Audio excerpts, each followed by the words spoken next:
and e-university that provides access to the highest quality tertiary and continuing education to Africans anywhere in the world. A Pan-African e-network for innovative e-applications and services that will transform Africa into an e-society. An African outer space strategy that bolsters economic development across all sectors and positions Africa as a regional market for space products and services.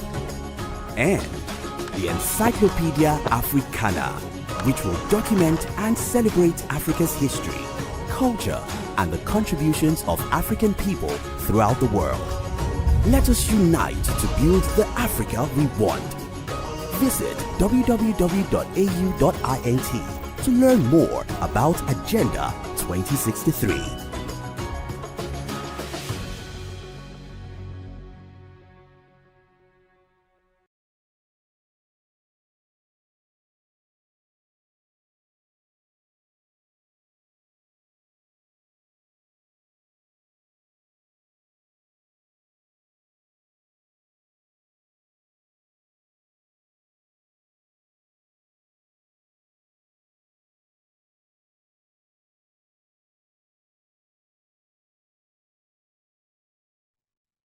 Good day, everyone. Good morning to colleagues from the other side of the Atlantic. Good afternoon and good evening to the rest of us on the continent.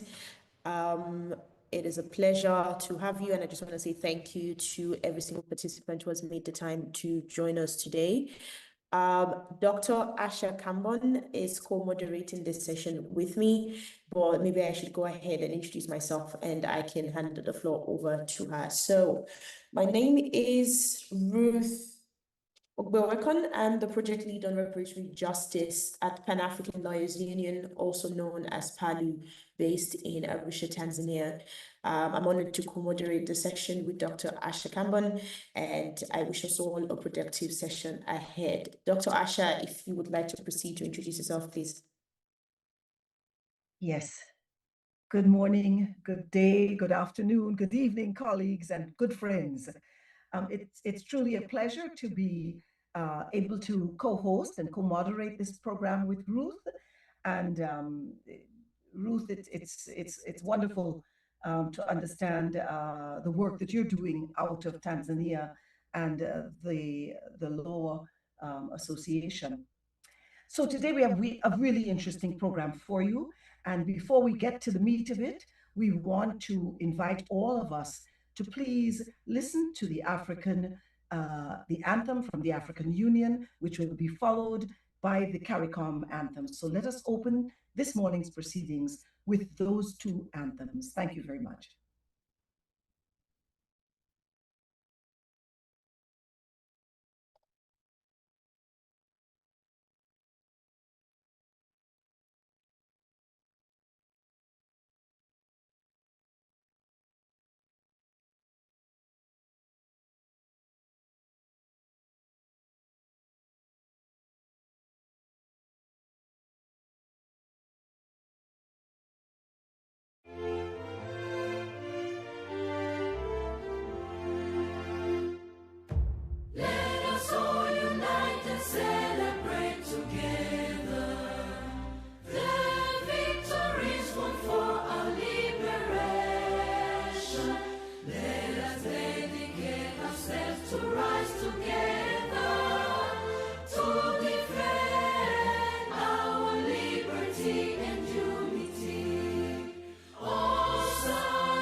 Distant lands, our forefathers came. Some see from many distant lands, our forefathers came. Some seeking adventure, some bound in chains. Through battles waged and fought, through victory and pain, by test of their courage, our freedom was gained. In homage to those gone before us, the heroes of lands in the sun, we vow to join hands and to focus on building one Caribbean. Raise your voices high, sing of your Caribbean pride. Sing it loud and strong, feel our hearts beat as one. Celebrate in song as we rise to heights where we belong. Sound the victory drum for CARICOM. Though great and diverse be our ethnicities, the bonds that unite us are stronger than these. We dine, we pray, we love, we dance and we play. We relate to each other, the West Indian way. Today as a people united, determined and steadfast we stand. We look to a brand new horizon, the future now firmly in our hands. Raise your voices high and sing of your Caribbean pride. Sing it loud and strong, feel our hearts beat as one. Celebrate in song as we rise to heights where we belong. Sound the victory drum for CARICOM. Hele, hele, bravo. Open your sting, CARICOM. Leve, leve, bravo. Knock your drum, CARICOM. Tabu, ya tabu, awo. Open your sting, CARICOM. Leve, leve, bravo. Raise your voices high and sing of your Caribbean pride. Sing it loud and strong, feel our hearts beat as one. Celebrate in song as we rise to heights where we belong. Sound the victory drum for CARICOM. Hele, hele, bravo. Open your sting, CARICOM. Leve, leve, bravo. Hele, hele. Tabu, ya tabu, awo. Knock your drum, CARICOM. Leve, leve, bravo.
Okay, I believe that we have heard the anthems of the African Union and CARICOM, and I think this is time to get right into the program and to and just before, we get into the opening ceremony and the opening remarks, also kind of provide a broad overview of why we have gathered here today. I think my initial introduction, I did already extend thanks to everyone, all participants, panelists, and speakers for making time in your regularly busy schedule to join us today. But just as an overview, today we are here, for the Global Africa People to People Forum. As you may already know, this is an annual collaboration involving the African Union Economic, Social and Cultural Council, otherwise known as AU-ECOSOC, the Caribbean Pan-African Network, and Emancipation Support Committee of Trinidad and Tobago, as well as reform initiatives. Today's event is aimed at strengthening the bond of solidarity between Africa and diaspora, as well as Africans who live outside of the continent. And the objective particularly of this year's forum is to promote global awareness and understanding of the historic United Nations General Assembly resolution ARES 80-250. I still remember the energy that was in the air in March when this resolution was passed, and just taking a moment to hold space for that and to honor the work of the experts, as well as the work of those who have come before us, and building sustained action towards this moment. And of course, for those who do not know, the resolution which I refer to, or which we would be centering today, is a resolution which recognized trafficking of enslaved Africans and racialized chattel enslavement as the gravest crime against humanity. Something else that we would be engaging in today, and we hope, given time, that we can do justice to this, is definitely to increase advocacy and mobilization efforts in support for justice for Africans and people of African descent, reparatory justice particularly. As you know, CARICOM, the African Union, and several other states, member states, have been mobilizing, and global momentum on this issue is at a high. And so we would hope that at the end of the session that we would be able to leave here today, with recognizing what's already being done and with renewed energy for further action. We would also discuss today and hope to take the opportunity to spotlight the ongoing situation in Haiti, amplifying, of course, the voices of colleagues who have been constantly and tirelessly sustaining advocacy, both from Haiti and from the region and globally as well, to promote dialogue on coordinated, sustainable ways towards peace, stability, and development in Haiti. We would also discuss today, the African Union theme of the year 2026. As you may know, the system, or how the African Union does things, is that it announces a theme of the year. Very notably, of course, was last year's theme, which was that on reparatory justice for African people of African descent. And for 2026, the theme is assuring sustainable water availability and safe sanitation systems to achieve the goals of Agenda 2063. And of course, in discussing this, we would hope and we would like to facilitate knowledge sharing, knowledge exchange, establish partnerships, and continue to build solidarity between Africa and the diaspora. Of course, a few things have happened in the last few years, or at least in the last year, which is the Second Africa CARICOM Summit and the communique and the joint AU CARICOM declaration on the pursuit of reparative justice. And so we would hope to also spotlight that today, as well as place further focus on the activities engaged in by the African Union and CARICOM, at the 7th September 2025 summit, and to encourage, motivate, remind ourselves about action towards the implementation of these undertakings.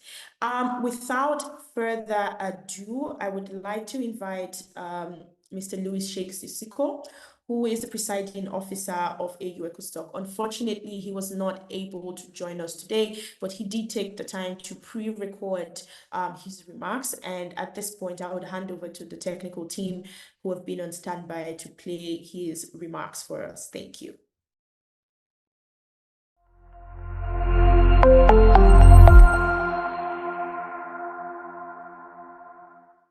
Excellencies, honorable colleagues, distinguished civil society leaders, esteemed partners, ladies and gentlemen, it is my honor and privilege to welcome you to the Global Africa People to People Forum 2026.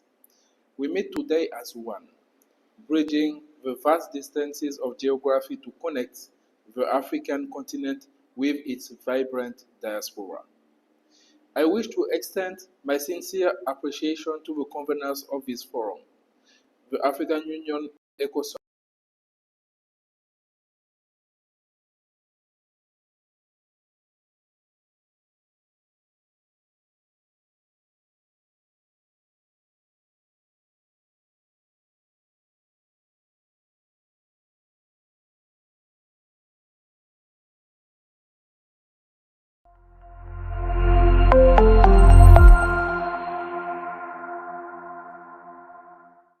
Excellencies, honorable colleagues, distinguished civil society leaders, esteemed partners, ladies and gentlemen, it is my honor and privilege to welcome you to the Global Africa People to People Forum 2026.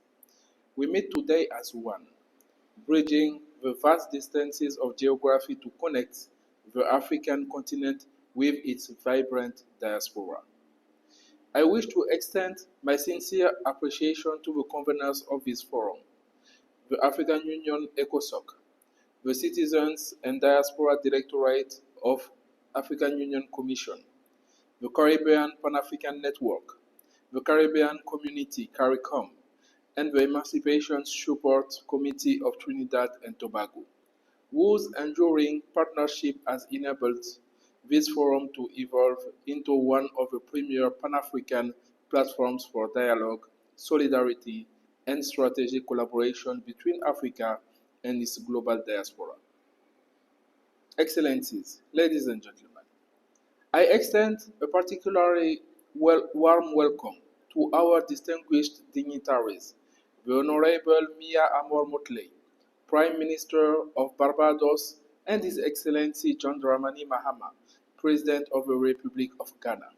Together with representatives of governments, regional institutions, civil society, youth movements, and Pan-African organizations joining us from across the African continent, the Caribbean, Latin America, North America, Europe, and beyond.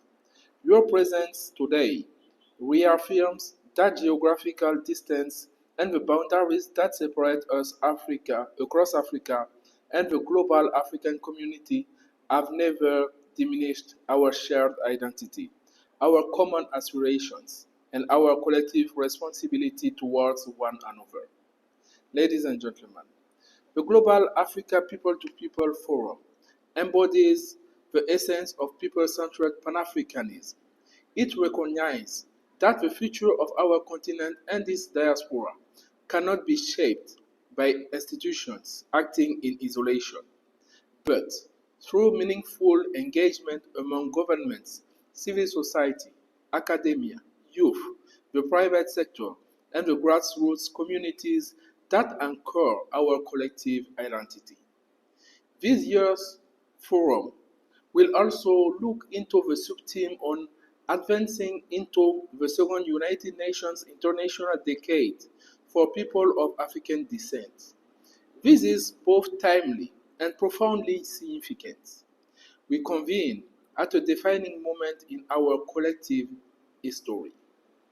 4 months ago, the international community witnessed the historic adoption of the United Nations General Assembly resolution recognizing the trafficking of enslaved Africans in North America, Europe, and beyond.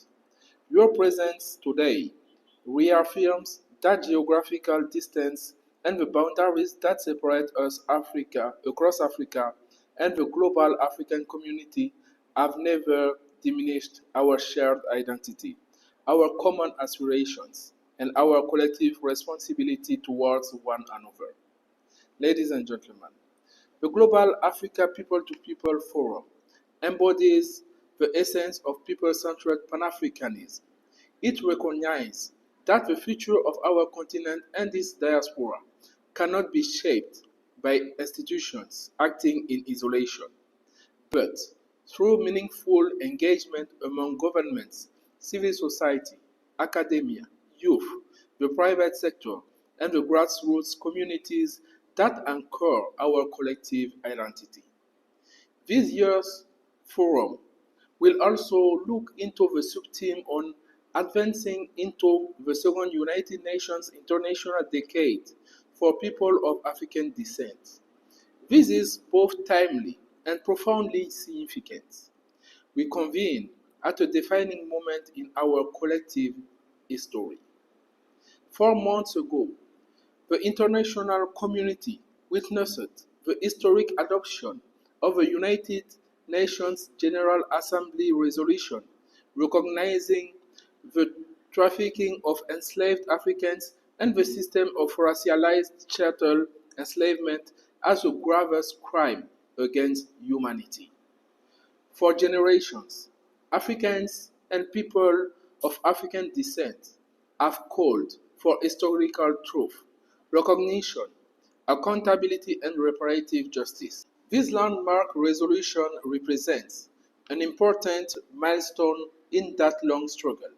However, it is important to note that recognition alone is not the destination. Recognition must give rise to action. It is within this context that this forum assumes particular strategic importance. Excellencies, ladies and gentlemen, this year's forum also provides an opportunity to reflect upon the African Union Theme of the Year for 2026, assuring sustainable water availability and safe sanitation systems to achieve the goals of Agenda 2063. This theme is central to our deliberations and speaks directly to the lived realities of our communities. Water security and sanitation are not merely technical or environmental concerns. They are fundamental questions of human dignity, public health, economic resilience, gender equality, climate adaptation, and sustainable development. In this regard, the Forum provides a critical space to strengthen Africa diaspora collaboration in advancing practical, collective solutions that respond to these challenges and secure a more sustainable future for generations to come. Esteemed representatives, colleagues, and partners, this forum is not simply another convening. It is not merely another space for conversation. It is a catalyst for action. Our objective is to move beyond figurative commitments towards coordinated, practical, and measurable strategies capable of advancing justice, strengthening unity, and promoting transformative development across global Africa. This forum provides a unique opportunity to strengthen collaboration between Africa and its global diaspora, to consolidate partnerships across governments, civil society, academia, and regional institutions, and to translate our shared aspiration into concrete actions that improve the lives of our people. The conversations we hold today must therefore extend beyond this virtual platform. They must inform policies, inspire partnerships, strengthen advocacy, and contribute to the implementation of the commitments undertaken by our institutions and leaders. Excellencies, ladies and gentlemen, history has entrusted our generation with a unique responsibility, not only to honor the struggles of those who came before us, but to shape a future worthy of those who will come after us. Let this forum demonstrate that Pan-Africanism remains a living force of transformation, one that unites Africa and its diaspora in the pursuit of justice, shared prosperity, human dignity, and lasting peace. Once again, I warmly welcome you all to the 2026 Global Africa People to People Forum. I look forward to the rich deliberations, meaningful exchanges, and practical recommendations that will emerge from our discussions as we continue advancing the shared aspiration of Africa and its global diaspora. I thank you.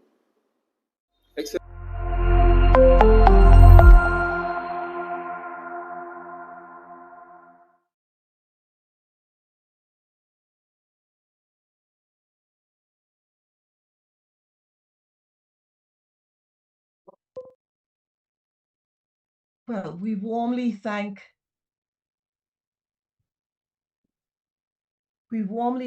Sheikh Sissoko, and we'd very much like to introduce Ambassador David Commission, Chairperson of the Caribbean Pan-African Network, to give his remarks. Ambassador Commission, the floor is yours. Thank you, Asha. Mr. Louis Sheikh Sissoko, Presiding Officer of the African Union's Economic, Social, and Cultural Council, distinguished officers and members of AU ECOSOC, of the Caribbean Pan-African Network, the Emancipation Support Committee of Trinidad and Tobago, and of Reform Initiatives, brothers and sisters of the global African community linked into this international webcast, distinguished ladies and gentlemen all. I bring you warm greetings from the Republic of Barbados and from the wider Caribbean region, an integral component of the sixth region of Africa. Permit me to say what a pleasure it is for me to welcome you to this annual Global Africa People to People Forum.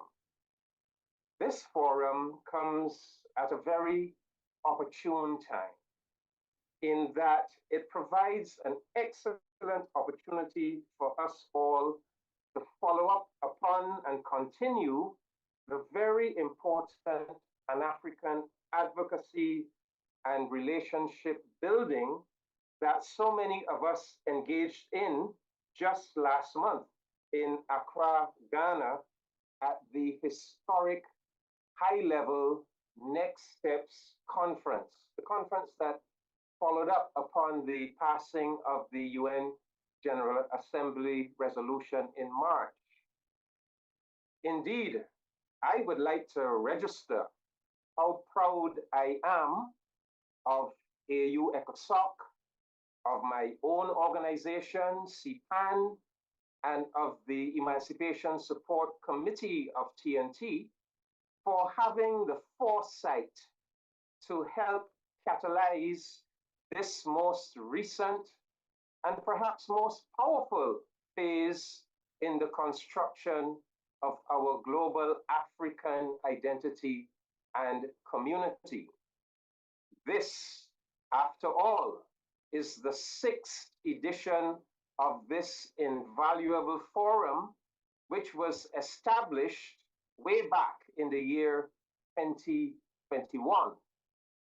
It should not escape any of us that this Global Africa People to People Forum actually predated the very first Africa CARICOM Heads of Government Summit, which was held in September of 2021, a high-level initiative that has since gone on to establish a partnership, a very solid and effective partnership between the African Union and the Caribbean community.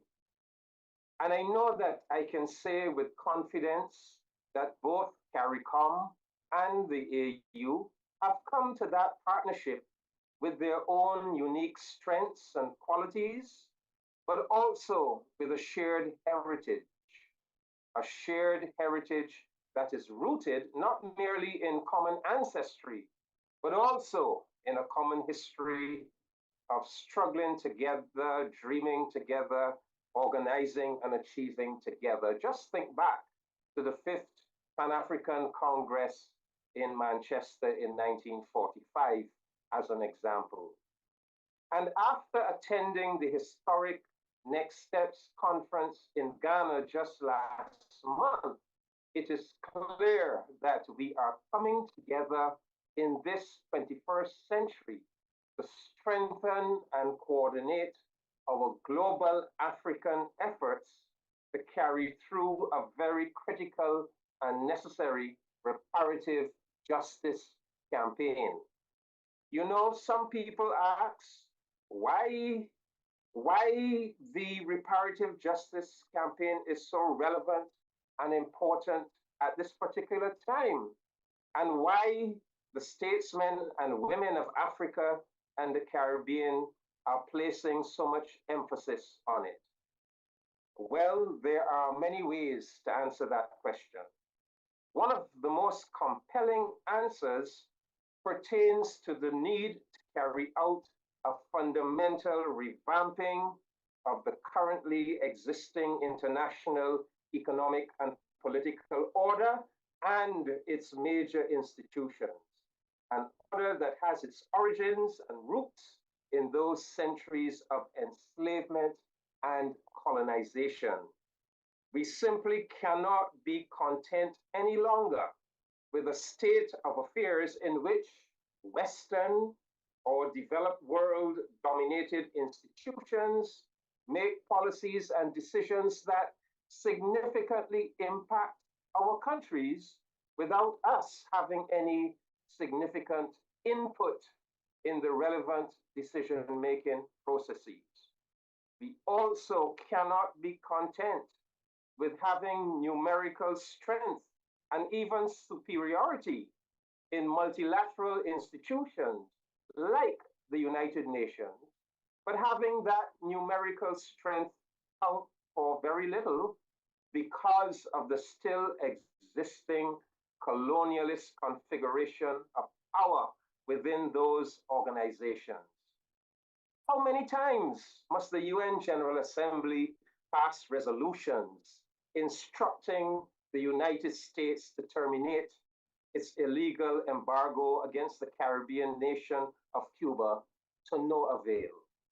And when will the Warsaw Mechanism truly move beyond symbolism and actually deliver concrete and substantial financial compensation to our countries for the unjust climate damage that we are suffering? We simply cannot continue like this. And I have every confidence that the new AU-CARICOM partnership is going to make a decisive difference. Without a doubt, a new movement has begun, and the organizers of this forum have done an excellent job of delineating the contours of our currently unfolding Pan-African and reparative justice agenda. That agenda is very well captured by the themes of this 6th Global Africa People-to-People Forum, and I think Ruth did an excellent job of giving us an overview of that agenda. Take a bow, AU ECOSOC, CPAN, Emancipation Support Committee, and Reform Initiatives, for you are very expertly and appropriately taking us into a brave new world of a global African consciousness and agenda. Yes, the partnership has begun with Africa and the Caribbean, with the AU and CARICOM, but we must be determined to go beyond those parameters, establish a global African construct, and incorporate every single region of the African diaspora. And I make bold to say that we are well on our way. But As I conclude these short remarks, please indulge me and permit me to place on the table two simple but very critical entreaties for your consideration. I wish to appeal to all Caribbean and African people to support the regular twice a month direct airline flights that have just been established by the Nigerian airline Air Peace between Lagos, Nigeria in West Africa and Barbados in the Caribbean. Let us make this crucial venture a success. This is the type of initiative that will make our global Africa construct a living reality. In addition, let us move with haste to establish a joint AU CARICOM, or even more ambitiously, a global African electronic mass media platform that facilitates the flow of news, information, and artistic programming between the scattered sons and daughters of the Pan-African world. We desperately need to get to know each other better and more intimately. Colleagues, permit me to conclude by once again warmly welcoming all of you to this forum. I wish all participants very satisfying success in these very timely deliberations. I thank you.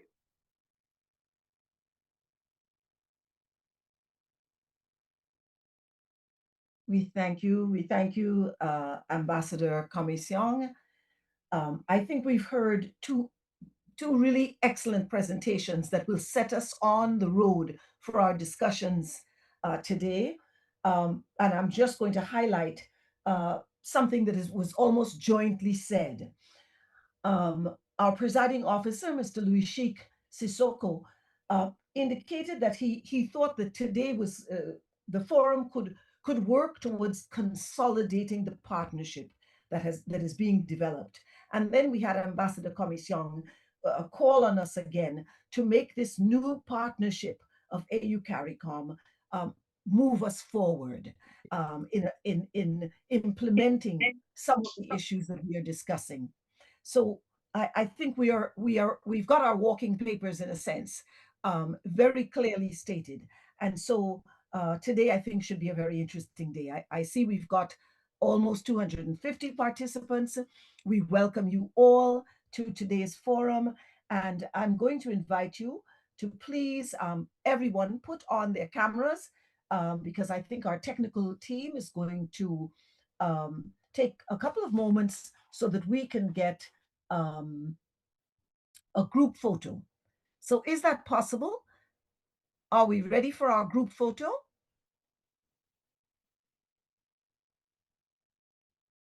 Can we invite all of our panelists and all speakers to kindly put on their cameras so that we can take the group photo?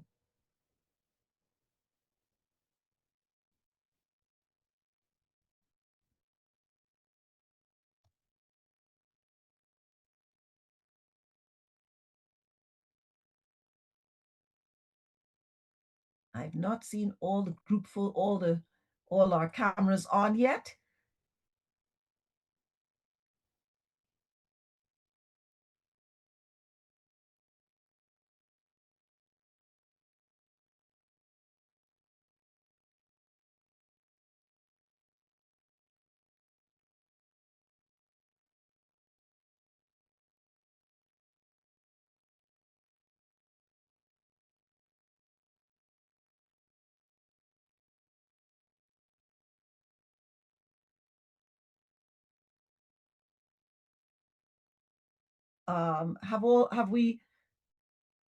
Have we been able to get those cameras on, and has our technical team been able to respond?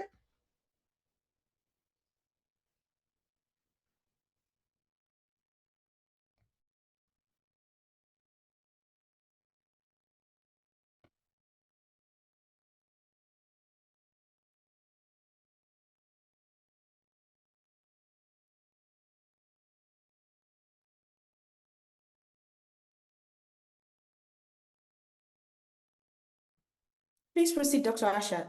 They've confirmed that they've sent. Yeah. Right. Thank you so much.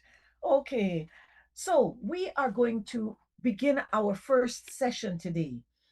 Now, today, of course, as we've heard from our previous speakers, one of the key issues that we're looking at is the UN General Assembly resolution on African enslavement being the gravest crime against humanity. What is that, and how will we use it to advance our reparative justice campaign? And we have with us this morning, today, three esteemed guests. Ambassador Umar Oljawili, I hope I pronounced his name correctly. He's the director for CEDAW and the African Union Commission. We also have with us Professor Gaynell Curry, chairperson of the UN Permanent Forum for People of African Descent, and Professor Justin Hansford, the member of the UN Permanent Forum for People of African Descent. So I'm going to invite our panelists to please join us and to make their presentations. Each panelist has approximately 10 minutes. We'll do our best to stick to time. Ambassador Oljawili, the floor is yours, sir. Thank you very much, Madam Moderator, Dr. Asha Kamben, and of course also the moderator for the event, my dear sister, Ms. Ruth Ogbewekon. And allow me also to recognize, even in absentia, my dear brother, Louis Sissoko, the presiding officer of the ECOSOC, AU ECOSOC, my dear brother, Ambassador David Comison, the chairperson of the Caribbean Pan-African Network, my dear brother, Ambassador William Caro, head of the ECOSOC Secretariat, and of course the co-panelists, my dear sisters, Professor Gaynell Curry, the chairperson, and Professor Justin Hansford, member of the United Nations Permanent Forum on the People of African Descent. I wouldn't be complete in recognition without mentioning our dear young respondents, Ms. Anne Rose and Ms. Renée Francois. So, Excellencies, sisters and brothers across global Africa, good morning, good afternoon, good evening, for we meet today in 4 time zones and on 2 shores of 1 ocean.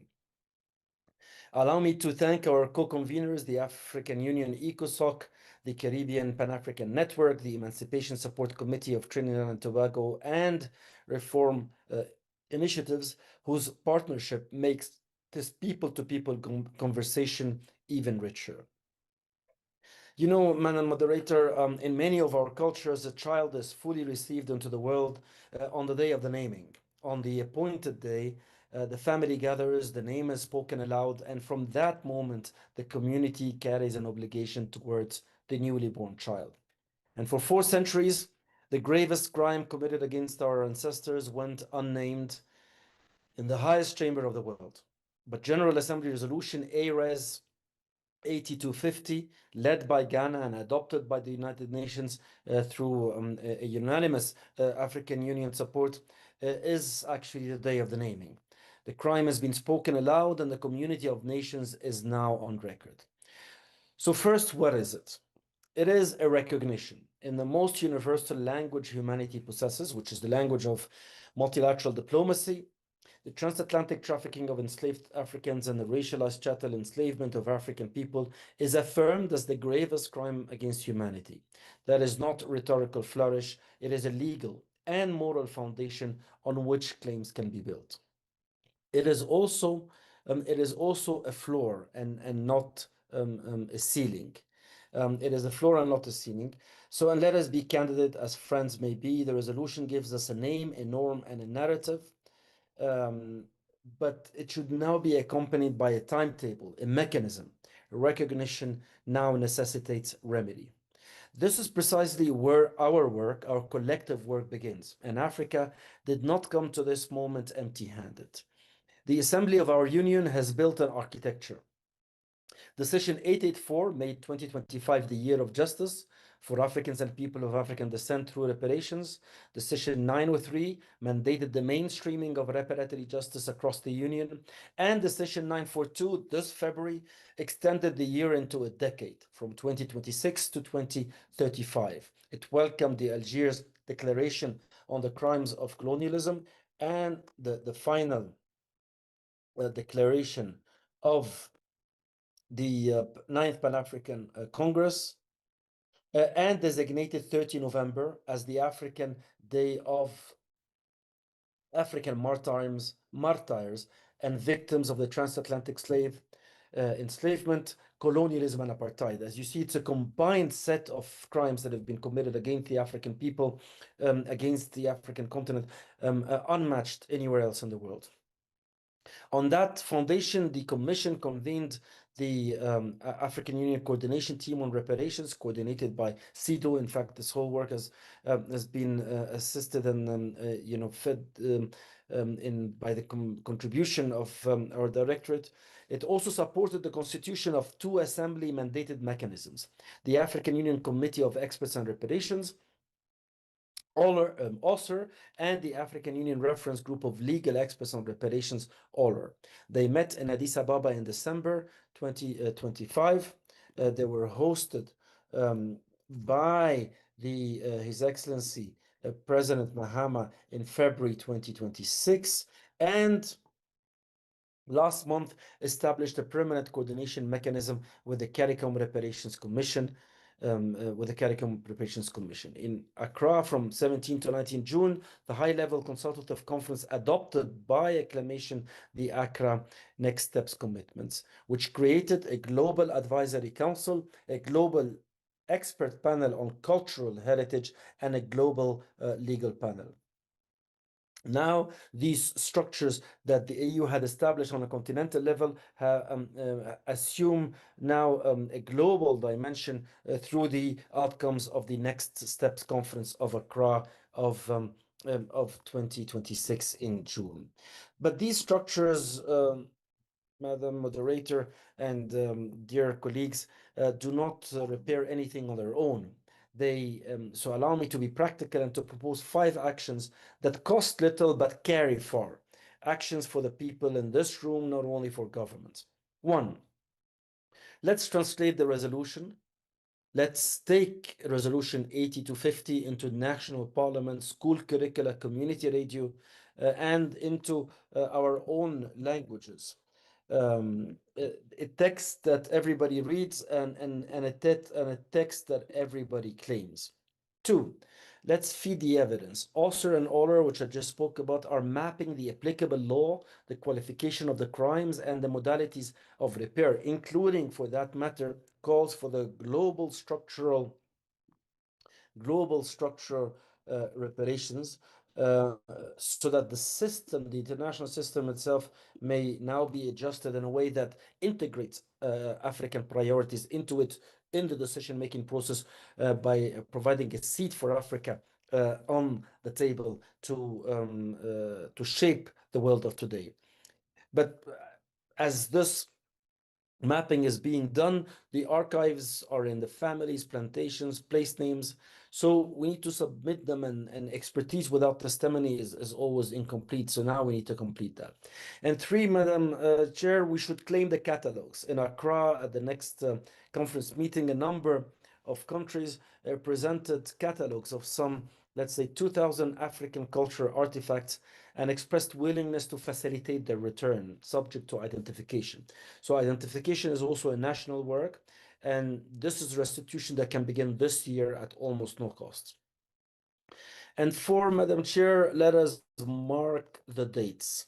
The 30th of November is our new African Day of Remembrance. A commemoration is actually free, and a constituency is priceless. So let's make of that day a day that should remember the victims and should call for the justice.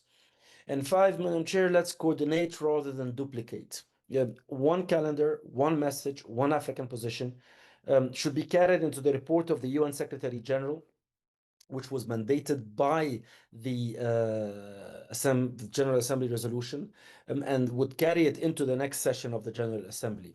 Our adversary is not disagreement among ourselves, but it is dispersion, and here is where we need the coordination.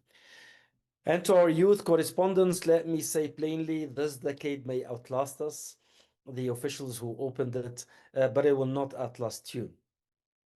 So let me close where I began. The world has finally spoken the name. That is historic. But a naming ceremony does not raise a child. The naming creates the obligation. The raising is the work of the whole community over years, at cost, and in public. So let's carry these convictions from this session, that recognition is the beginning, and we will not mistake it for an ending, that the African Union has built the institutions and now needs the evidence, the energy, the engagement that our people can supply, and that between the continent and its global diaspora, there is no distance. There is no distance that a shared purpose cannot close. The name has been given in New York, and let's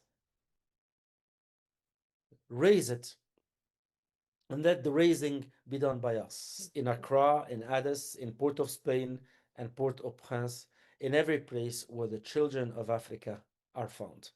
I thank you, Madam Moderator.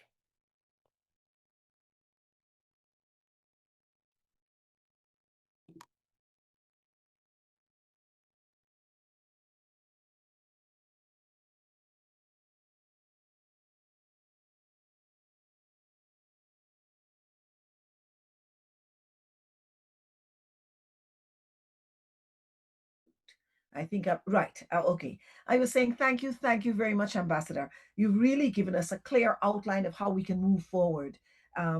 It's very, very interesting, and I look forward to the discussion that will follow some of your recommendations and your advice. I move quickly to our next panelist, Professor Gaynell Curry, who should be no stranger to us. She's chair of the United Nations Permanent Forum for People of African Descent. Professor Curry, the floor is yours.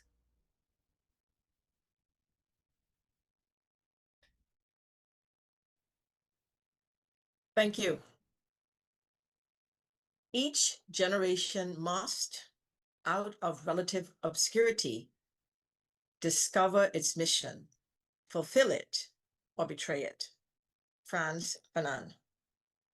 Distinguished colleagues, representatives of the African Union, AU ECOSOC, the Emancipation Committee of Trinidad and Tobago, members of civil society, colleagues and friends. Fanon's words challenge every generation to confront and the unfinished challenges it inherits from history.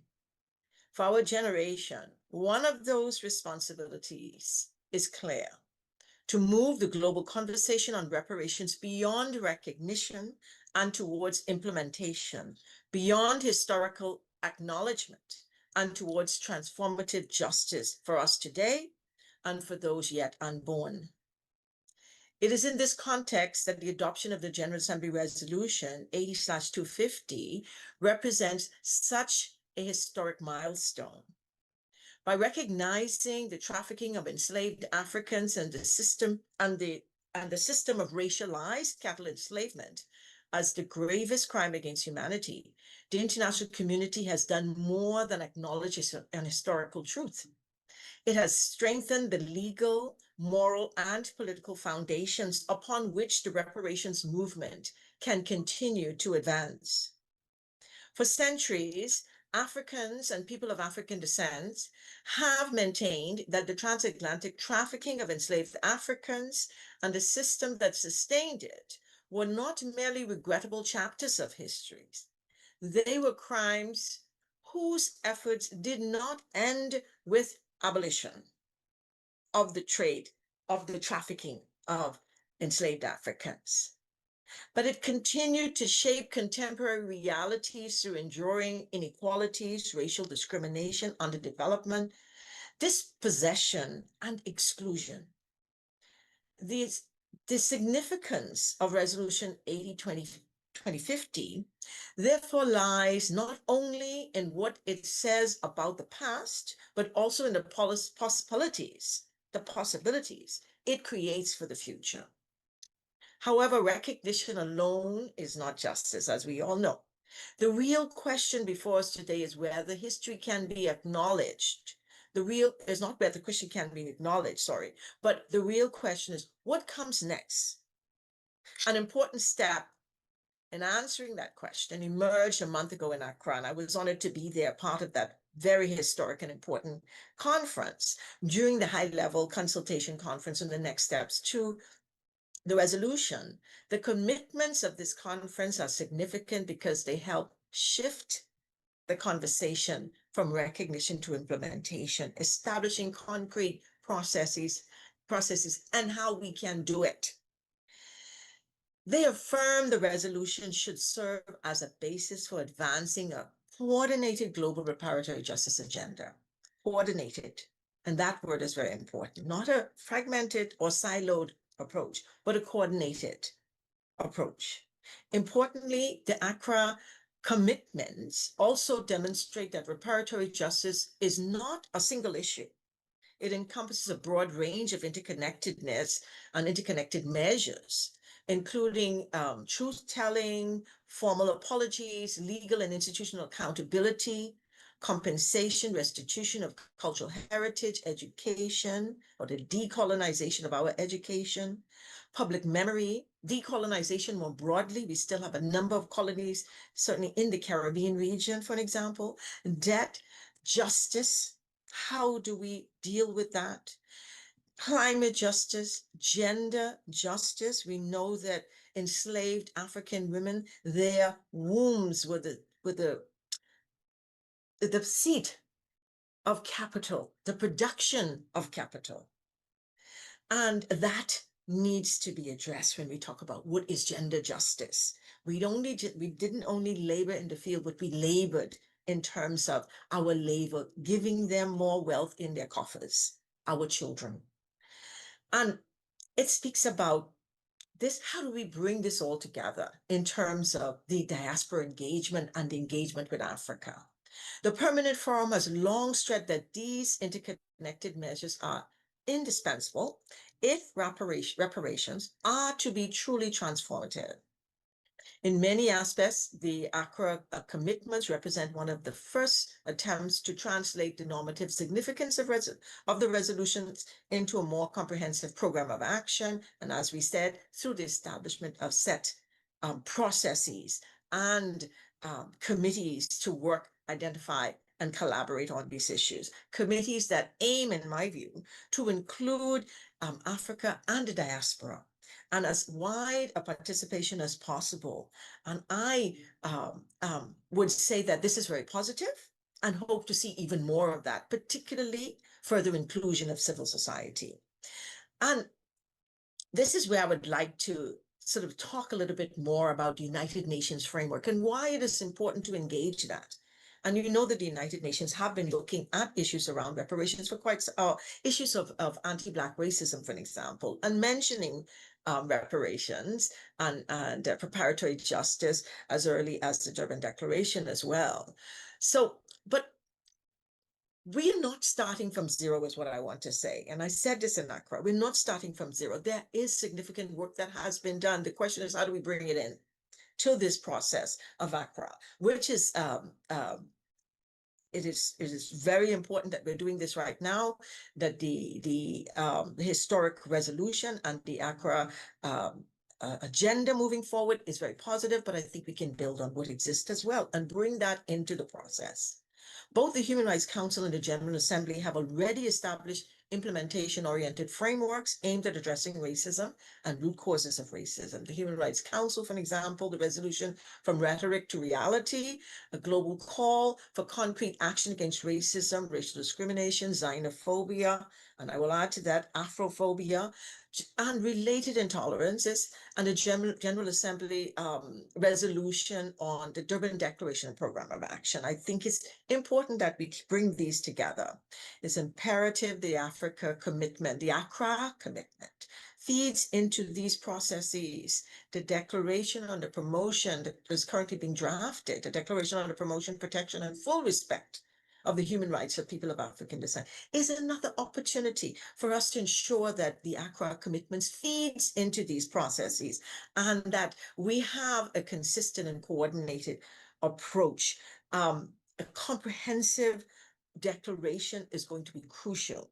It will allow, it allows us to speak with one voice and to reflect what is important in terms of the human rights, lives, and livelihoods of people of African descent. How do we frame that in the context of the declaration? And how do we ensure that the Accra commitments feeds into that declaration? I think it's important that we think critically about that process and not have siloed processes moving forward. The challenge, as we said, is how do we prioritize these issues? How do we get them into the Accra commitments into these processes? This means working together, right? To embed the key Accra outcomes into future resolutions, into ongoing processes, into the second decade, the existing processes that we at the Permanent Forum work to promote. How do we integrate reparatory justice as reflected in the Accra outcomes and the resolution outcomes? How do we reflect that accurately in our processes? By strengthening mandates of the UN, not weakening them, but strengthening them, using these processes to further strengthen them, to further strengthen the collection of data, to further strengthen reporting and analysis, and to give outcomes that are positive to all people of African descent. Today, for example, a critical process is underway, and that offers an opportunity, as I said, for us to think about how we include the Accra commitments, and that is the International Decade for People of African Descent. The second decade is ongoing, and we know that countries are doing initiatives. We've seen countries in the Caribbean, and I myself and my colleague, Dr. June Suma, have been involved in launching the decade in several Caribbean countries to date. And we want to see that Accra commitment fit into our processes at the national, regional, and of course, at the global, in the global context of the UN mechanisms. And as many of you know, the current program of activities for the decade does not include reparations, but I think there's a space for us to speak about it in that context. Ensuring that reparatory justice is reflected in the revised program as we move forward, I think is also going to be very important. The Accra commitment ceases to simplify the outcome of this conference. Is a way to simplify the outcome of the documents. We can do that. The commitment simplifies already the outcome of the resolution. And so how do we now feed that in, the evolving multilateral agenda through the successes, resolution, reports, consultations, and institutions and mandates that already exist. The resolution should therefore not be viewed in isolation, and I repeat this, we need to ensure a comprehensive approach with what is already existing and build on the work that has been done and that is underway. For an example, in CERD, with the elaboration of a general recommendation on reparatory justice. All these must be brought together and thought about as we move forward collectively with a comprehensive approach to reparatory justice. The Permanent Forum, this convergence presents an important, thinks that this convergence presents an important opportunity for us really to look at it, because we know with UN 80 there is a consideration to rationalize and perhaps shrink the anti-racism mechanisms. And I think it's important that we use all of these processes, particularly the outcome of the Accra conference, to feed in and strengthen the UN mechanisms that are working already to support anti-racism, anti-Black racism, working to promote reparatory justice, working to promote climate justice, gender justice, and more broadly, economic justice. How do we ensure that this process is there? And I want us to think crucially about that, because there is an effort underway to try to shrink the space that exists for people of African descent at the international level. Ultimately, the significance of the resolution 80/2050 will not be determined by the language it contains, but by the actions that follow, the extent to which we can use it to build up what we already have. And that is, I may say, under threat. The important development over the past year is that we are beginning to see the emergence of the implementation of a strong architecture. Resolution 8250 established common points of departure. The Accra next step commitments acknowledge practical priorities for action. The next is to ensure that these priorities are progressively reflected in UN mechanisms and UN processes that are already working on this, and that this process is used to strengthen our work and further transform the political commitments within the UN and across regional and at the national level. Existing UN mechanisms, including the Permanent Forum, provides a space. We are the only space that the platform for people of African descent to come together and share their voices on what is important to us, the forum. And so how can we strengthen that space? What is the next step to do that? When we know that underway currently, there are efforts afoot to shrink it. It is important that we help to see the parallels of what is going on. We know that the Accra, the Ghana-led resolution was a shift geopolitically. And what we ought to be looking at, the support and the success of that resolution says that the peoples of the world, the African people of the world and their allies recognize that more must be done to move this agenda forward and that justice awaits us all. If there's one message I would like to leave with you today, it is that the question is no longer whether reparatory justice belongs on the international agenda, but how the international community intends to implement it using and allying with those processes that already exist. Recognition was the achievement. Implementation for us, my brothers and sisters, is the test moving forward. Thank you so much. Thank you very, very much, Professor Curry. Again, we're really getting to the heart of this discussion, and each speaker so far is helping us unpeel how we will move this resolution forward. Quickly, I'm going to move to our next presenter, and then we'll have some discussion by our respondents, and then hopefully our participants will join in. It's my distinct honor to be able to introduce as well Professor Justin Hansford, member of the UN Permanent Forum for People of African Descent, to join this discussion. Professor Hansford, you have 10 minutes. Thank you very much. And the floor is yours.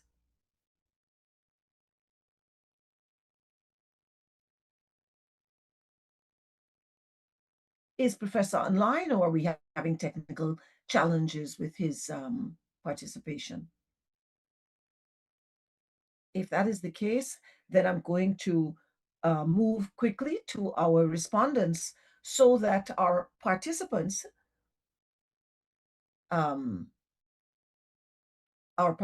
can join us. But I understand that Dr. Hansford is here, so we're just getting a technical moment to get him on board. Okay. Can you hear me okay now? Yes, we can hear you. Good All right. morning. Righto. Good to hear you and good to see you. Please proceed. Thank you. Thank you. All right. Well, happy to be here. I just wanted to, first of all, express thanks for the invitation and for a moment to share some ideas with you. And it's wonderful to hear my chair speak and the ambassador and the colleagues.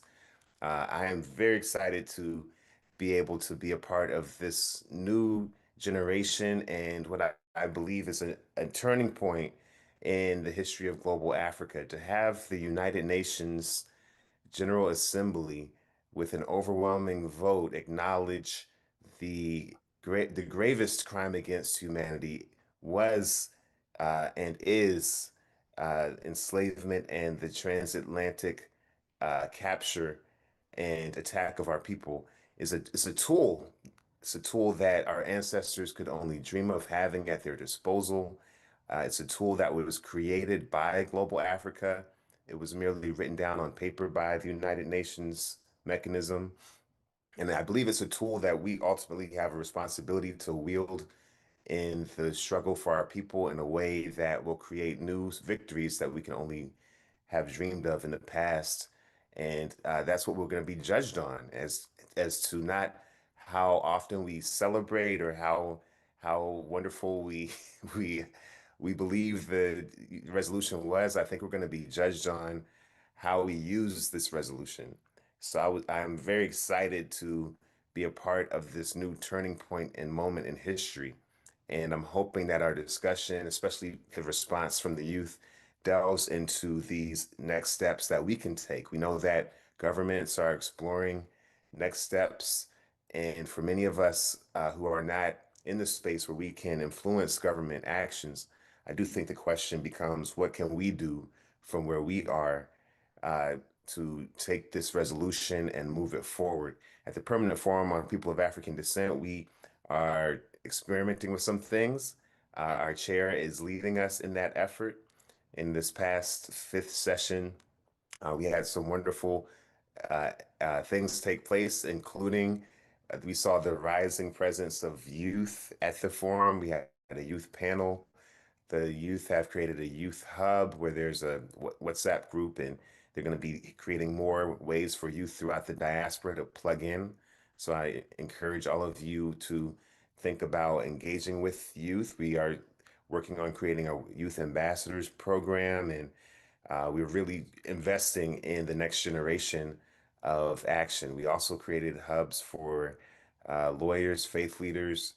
We are sure that this work is not going to be work that is going to happen on the government platform alone. We know that it's going to happen in churches, it's going to happen in businesses, it's going to happen in schools, universities, all of these institutions that have benefited from and participated in not just enslavement, but also its legacy. All of these institutions owe our people justice, and it's important for wherever you are, wherever you have influence, it's important for you to understand that you have a role in ensuring that justice takes place for the next generation of our people. I know myself, I'm coming to you from Washington, D.C., the United States. You know, the United States government was one of the 3 countries that voted against the UN resolution. Prior to that, the United States government made some noise around formally withdrawing from the Permanent Forum. We're still not sure what that means per se, but we know that we are seeing in many spaces, led by the United States government and others, efforts, as our chair said, to shrink the space for discussion of anti-racism and frankly, the interests of the Caribbean, the African continent, and people of African descent around the world. The effort is to shrink space for that at the UN level and at the global level, as well as the OAS and other spaces. So what can we do in the light of this effort to oppose the transition that this turning point is bringing in? I just wanted to inject a note of hope. I have the strong belief that the tide will turn. Even here in the United States, what some might call the belly of the beast, we have a political atmosphere that is shifting. I've spoken to the Congressional Black Caucus, which is excited about some new elections that may give them an opportunity to talk about this issue domestically here in the United States. I have been talking to people in civil society. We have now over 6 states in the United States with reparations commissions. They are all watching closely what's happening at the UN. Yesterday, I was at the National NAACP convention, where this was a hot topic on my panel on reparations. And there's encouragement all around the country and even around the world. We even had, of course, the Pope mentioned the importance of reparations. So I just wanted to inject that note of hope so that you know that even in spite of terrible opposition, right in around the corner from where I am sitting right now, we're still fighting. And so I really hope that from wherever you are calling in from, whether it's the Caribbean, it's on the African continent, Europe, Canada, as our chair, I hope you know that there's a lot of energy coming, even from the places where we are being most harshly opposed. So where you are, you should really feel encouraged to go to your churches, to go to your schools, to go to local businesses with the resolution in hand, go to your local government, go to all of the places of power in your society, and make sure people know that this is going to be on the agenda. It's not a question of whether we're asking for them to put this issue on the agenda or not. This will be the turn for the next 5, 10, 15 years that global Africa will take. And I always tell folks, I believe that reparations will be what justice looks like in the 21st century. And what I mean by that is we are in a position of global leadership. I believe that we are going to make strides that will change the way the entire planet at the UN and people all across the world, all across the planet Earth, I believe this will reinvigorate the discussion around collective justice. I believe that this will provide a model for other societies that are seeking healing after decades and generations of harm. I believe that we're in a position of global leadership as global Africa. And so I hope that we take on that crown in the spirit of, Marcus Garvey and Walter Rodney and so many of our heroes. I believe that we are going to be the hope for the future. So looking forward to working with you for the next few years.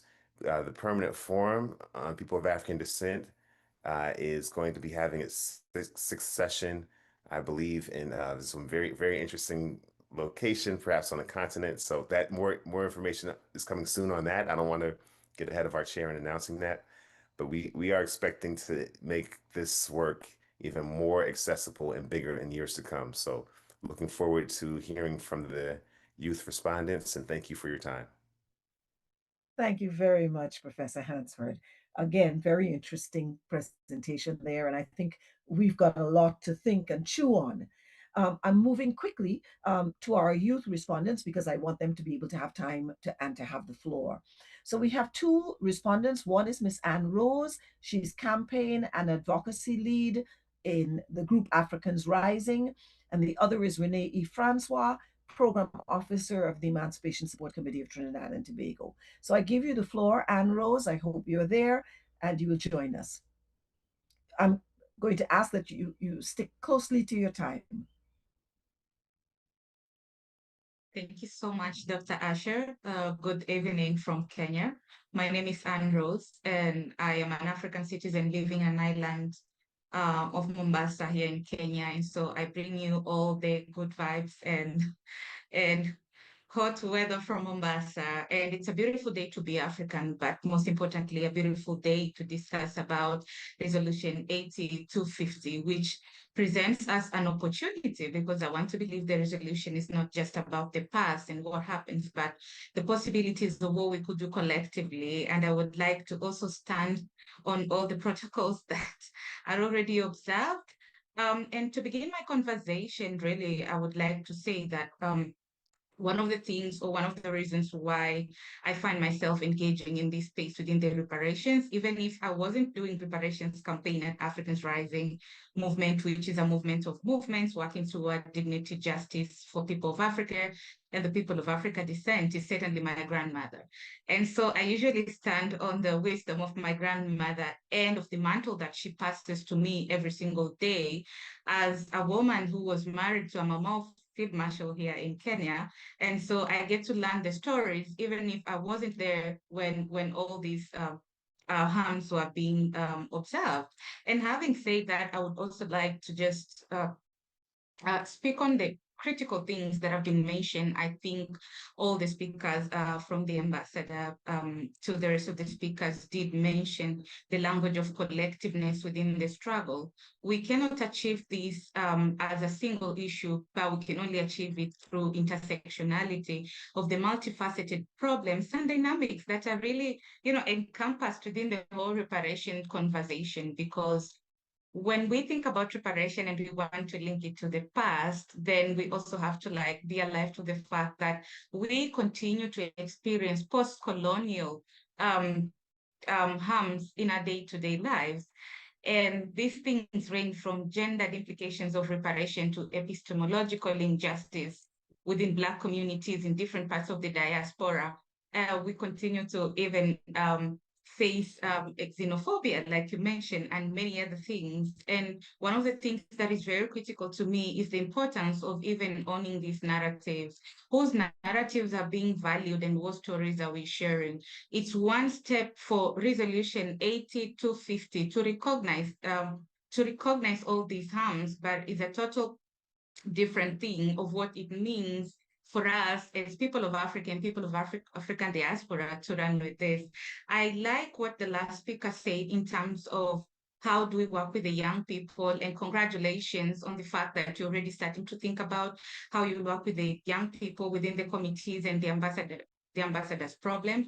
And I would like to mention that it will be critical to work in an organized, I come from the movement space, and so I believe in collective organizing within the movement, so that the task force that has been created at the global level is able then to engage with movement and civil society organization at regional level, but also at national level, as mentioned by Ambassador Amir, because national efforts then contribute to proper documenting of what reparation means to different communities. For example, in Kenya, different communities experience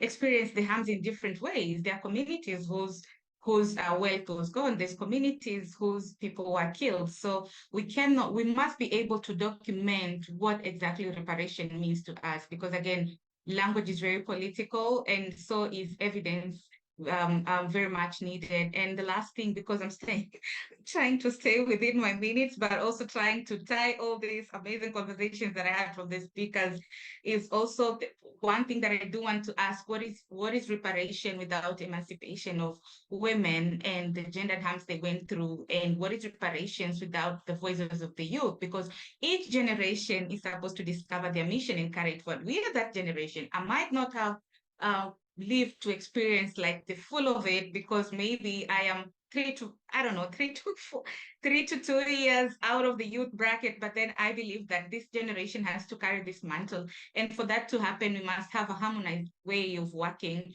just from the global committee to the regional to the national. And for those of us who are coordinating the campaign within the bracket of civil society movements, then we are able to work with the communities, because they are the owners of the story. They know what they went through. And I would also like to congratulate all of you for the efforts that you're making, and the fact that we are starting to see change. And I know change is very incremental, in the sense that reparation itself is a process, and we're not going to wake up and there's reparative justice tomorrow. But the fact that we see artifacts returns, the fact that we see that there are now calls of narrative sovereignty, that there are now calls of the global financial architecture not being fair to the African people and to the people of African descent. And lastly, for me, is the joy of the unity between the people of African descent and the people of Africa, to build a common narrative for all of us, because at the end of the day, we are all Africans. And I'd like to stop here. Thank you so much. I would like to submit. Thank you very, very much, Anne Rose. That is really the kind of exciting thoughts that young people bring, the energy that young people bring to such a discussion. And we look forward to more. We have now Renee. I'm going to move to you quickly. Renee Francois, Program Officer, ESCTT. Renee, you have the floor. Okay, good afternoon or good morning, everyone. The United Nations has declared the transatlantic slave trade and chattel slavery a historic crime against humanity. That recognized slavery and transatlantic slave trade as crimes against humanity. This recognition is important because crimes against humanity are considered among the most serious violations of international law. They are not ordinary historical events that can be simply forgotten. They carry lasting legal, moral, and political significance. For advocates of reparative justice, this recognition provides a powerful foundation. It confirms that the demand for reparations is not based solely on emotion or historical remembrance. I'm making this statement not negating the emotional generational trauma that many of us in the historical diaspora and across the global African community continue to battle with. It is grounded in internationally accepted principles of justice, accountability, human rights, and the dignity of all people. So how do we use this resolution to advance our reparative justice campaign? We here at the Emancipation Support Committee of Trinidad and Tobago and the Caribbean Pan-African Work has been engaged in reparative justice. First, we use it as an educational tool. Many people still do not understand the scale of injustice or its lasting consequences. By referencing the United Nations recognition, we help build public awareness and counter misinformation about reparations. Second, we use it in advocacy. Governments, regional organizations, educational institutions, and civil society can rely on this international recognition to strengthen calls for policies that address the enduring social and economic impacts of slavery and colonialism. Reparative justice includes truth-telling, historical acknowledgement, education, institutional reform, cultural restoration, and measures that promote equitable development. We here in the Caribbean and in the diaspora continue to battle with these inequities. Thirdly, we use it to strengthen international solidarity. The movement for reparative justice is not limited to one country or region. It brings together African nations, African diaspora, Caribbean states, and allies across the world who share the goal of achieving justice based on internationally recognized human rights. Finally, we use it to inspire future generations. Recognizing the truth about the past is not about creating division. It is about promoting healing, accountability, and a future built on justice and equality. Reparative justice seeks not revenge, but restoration, ensuring that legacies of these historic crimes are honestly confronted and meaningfully addressed. The United Nations recognition of African enslavement as one of the gravest crimes against humanity provides an important framework for our ongoing work.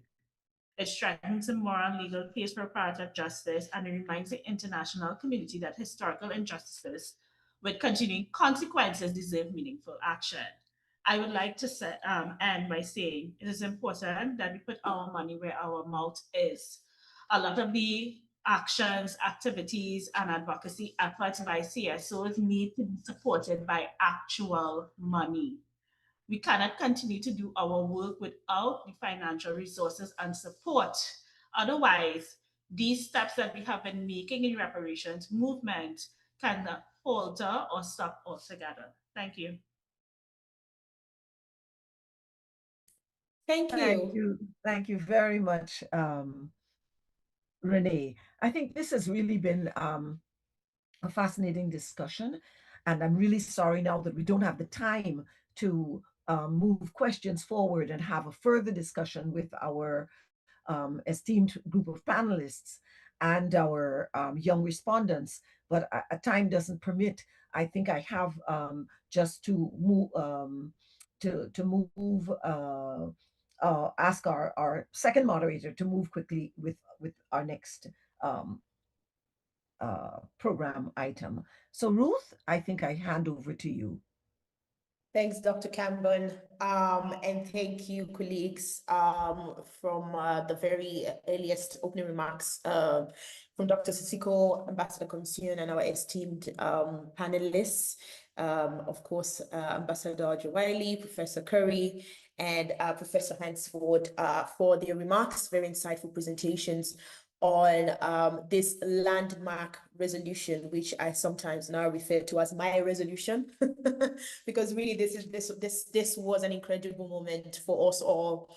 And I mean, really beautiful momentum. I still very much remember how much was, and I think that feeling is shared, you know, across the board. And I think, you know, something that really came out in the panel, and this really, you know, leads us or provides a good segue into the next session, would be the need to build on that momentum. And a key thing that is essential in continuing or sustaining that momentum or striking while the iron is hot, so to speak, would be on really using the solidarity and the transcontinental partnerships that existed leading up to the resolution, after the resolution, and even as we continue to act and implement, you know, some of the outcomes from that process.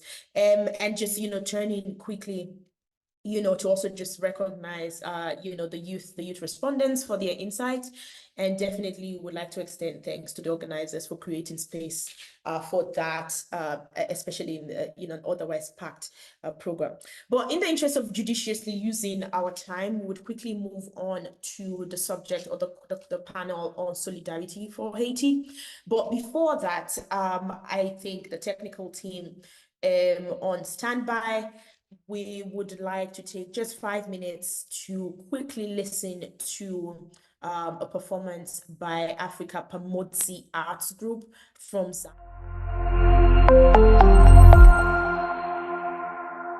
for the next 5 minutes, and when we come back, we would move on into the next session. So I do have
Ethiopia, the land of our fathers, the land where the gods love to be.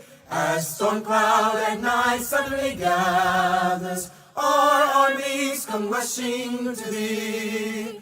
We must in the fight be victorious.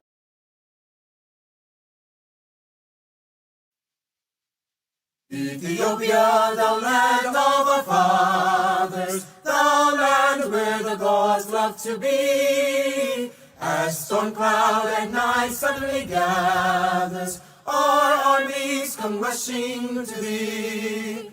We must in the fight be victorious, when swords are thrust outward to gleam. For us will the victory be glorious, when led by the red, black, and green.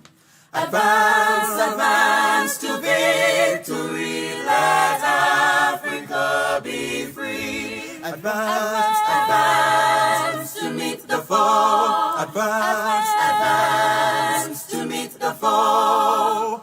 With the might of the red, the black, and the green. With the might of the red, the black, and the green. Ethiopia, the tyrant's falling, who smote thee upon thy knees, and thy children are lustily calling from over the distant seas. Jehovah, the Great One, has heard us, has noted our sighs and our tears. With the spirit of love, he has stirred us to be one through the coming years. Advance, advance to victory, let Africa be free. Advance, advance to meet the foe. Advance, advance to meet the foe. With the might of the red, the black, and the green.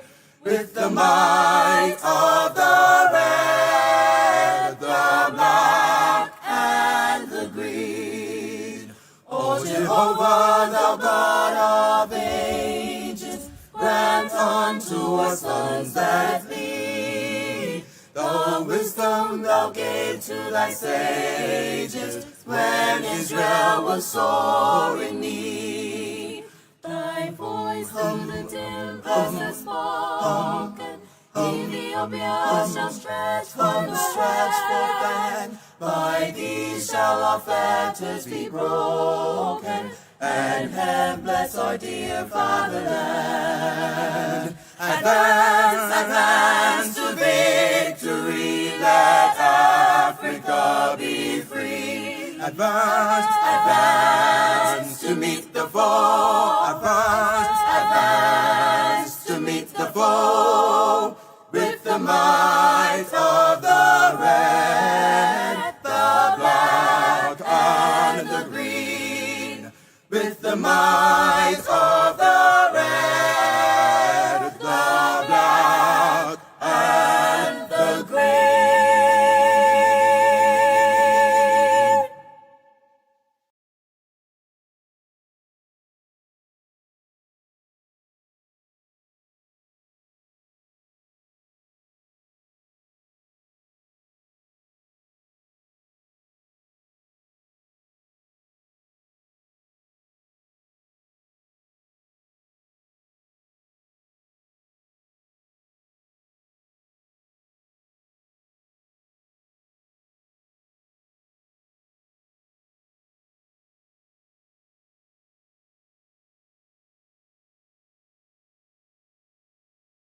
I can spot them, but Nixon Bumba, who is a historian and reparations expert at New York University Law School, and Miss Monica Kleska, a writer and development specialist, as well as our youth respondents, Lucia Dominique Pascale Solages, who is co-founder and general coordinator of Nejes Mawon, and Stephanie Sophie Lewis, who is a political scientist and educator. I see Madam Monique Kleska. So Madam Monique, if you're okay, I would ask you to go first, but perhaps just before I hand the floor over to you to just provide a very brief overview of this session and the agenda. But basically, the session is an urgent, it's titled "The Urgent and Immediate Role That Global Africa Must Play to Help Lift Haiti Out of Its Current Predicament." I mean, as you know, Haiti, is core and center when we talk about liberation movements or we talk about reparatory justice. For global Africa, a source of inspiration always has been. But as you would already know, Haiti is currently facing, a catastrophic humanitarian emergency with I think over half the population requiring urgent assistance, including with regards to physical safety, food security, etc., etc. And so I believe that we are gathered here today to spotlight this and to amplify the voices, and as well as hearing from some of the colleagues who have been working on this issue, hearing an update of the current state of affairs and what efforts are currently underway to enhance security and improve stability, especially with general elections coming up. And so, Madam Monique Kleska, I would invite you to take the floor for your presentation for the next 10 minutes. Thanks. Thank you. Thank you very much, Madam Chairperson. I would like to extend a very huge hello to the distinguished colleagues from Global Africa. And coming in from Haiti, then I will talk briefly on the update on the current state of within Haiti, the second part on the efforts, and then briefly on the role that nations and people of global Africa can play. In terms of the update on the current state of affairs within Haiti, Madam Chairperson hinted at it in terms of the catastrophic humanitarian situation we are living in Haiti. The crisis started in 2018 with a revolt by youth asking for social justice. And it got exacerbated in 2021 with the assassination of the president in his home. So there is a political crisis, there is an economic crisis, there is a security crisis, there is a humanitarian crisis, and now there is a displacement crisis. Within the humanitarian situation, there is another crisis. So just to be very clear, in the 10 departments, geographical departments of Haiti, there are about 3 of them that are practically under total gang control. The West Department, which is the Port-au-Prince area, where about a third of the population, 4 million people lived. It's about 80% controlled by gangs. The Artibonite area, like the rice belt of Haiti, about 50 to 80% control. And the center, there is a certain amount of control. So I think one has to know that in order to understand the data points that I will share. There are about half of the population of Haiti, 6.4 million, who are in need of humanitarian assistance. A lot of it is food, a lot of it is housing, and other things that I will talk about also. In terms of the public health system, the health system in general has fallen apart. There is 1 out of 10 public health facilities that are operational in the urban area of the metropolitan urban area. Women and children our bodies have become battlefields for the gang. There are collective rape, there are massacres, and usually each massacre comes with collective rape, and the collective rape is often in front of family members. So the trauma, the suffering is indescribable. And what we are hearing also is that gangs have now infiltrated the displacement sites where people go. People have taken over schools, hospitals, wherever you can find, public parks, etc. And when it rains, that's when things really get very bad. Children have been recruited as gang members, soldiers, as well as sex slaves of the gang members. And you can imagine that there is a growing mental health crisis, whether it be health personnel, educators, and the victims themselves. And in terms of the displacement crisis, not only have gangs infiltrated these areas, but there are also, we can add to that, the forced migration from the Dominican Republic, from the US. So we have that kind of a major catastrophic humanitarian crisis. Now, in terms of efforts currently underway to deliver what is called enhanced security and new general elections, I am not aware of any efforts currently underway. There are 2 narratives. There is the official narrative of a government, an illegitimate government chosen by the United States. There is that narrative, whether they go to the CARICOM meetings, whether they go to the UN security to say that they are making efforts, but we on the ground in Haiti are not seeing any efforts. So the narrative by government is not only audacious in a way, it is cynical to us. Now, 2 things. In terms of the enhanced security, there is, yes, we hear a global suppression force on the ground. We don't see them, we don't hear them, we don't know what they're doing. That is one. 15 minutes from where I live, there was a massacre last weekend, and the gangs are moving down from the hills down to Port-au-Prince. So all corners are basically in the hands of the gangs. There is another force in Haiti. There is the mercenary force by Eric Prince, who is well known, the Blackwater, etc. And what we know of them is that they are there on the ground. They have a task force that very often drops drones on gang members. We do not know what is going on. We don't have any record of what is happening with them. And then there is the police that really is making extraordinary efforts at great cost in terms of that. And then you have the other narrative, which is what I call the other Haiti. Because in terms of enhanced security, as I mentioned, there is no enhanced security. There is degrading security, as I just mentioned. In terms of new general elections, there is an election, a law that was passed. And usually in Haiti, there is a post-electoral crisis.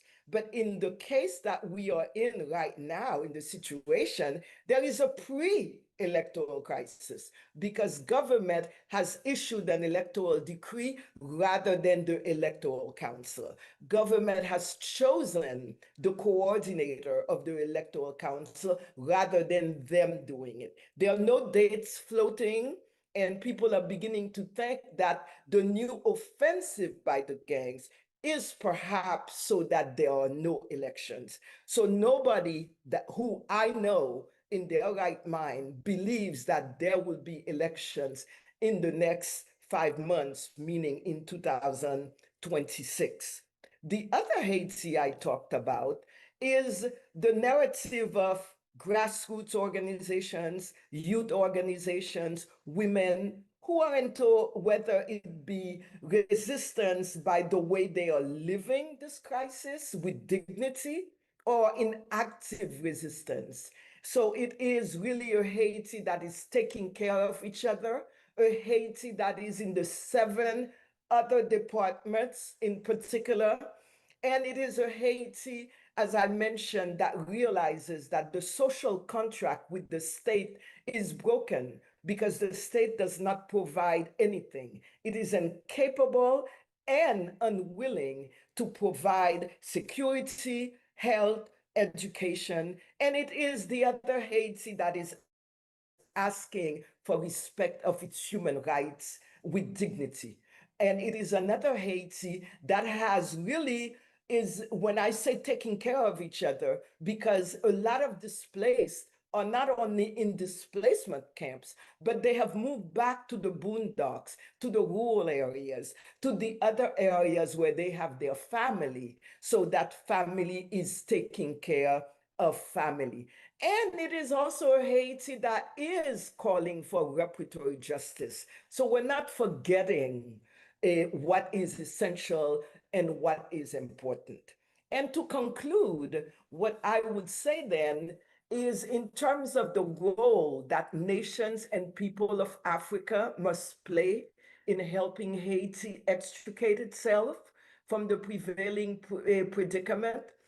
In terms of the nations, I think one of the things that is important, and I think in the Ghana conference showed, is that it is not only the voice of the official illegitimate government that must be invited. Civil society must also be heard. Human rights organizations, women rights organizations, civic personalities must be given space so that their voices can reflect what is going on.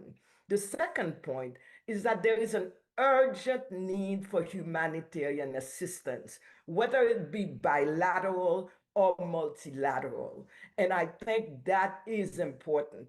Africa is 54 countries plus the diaspora. We need to respond. We need to show up for us, Haitian men and women. And I think that can be done in various ways. And one of the most important ways that can be done is to raise your voices so that the US and the Dominican Republic can halt the deportations of Haitians to Haiti for a certain amount of time.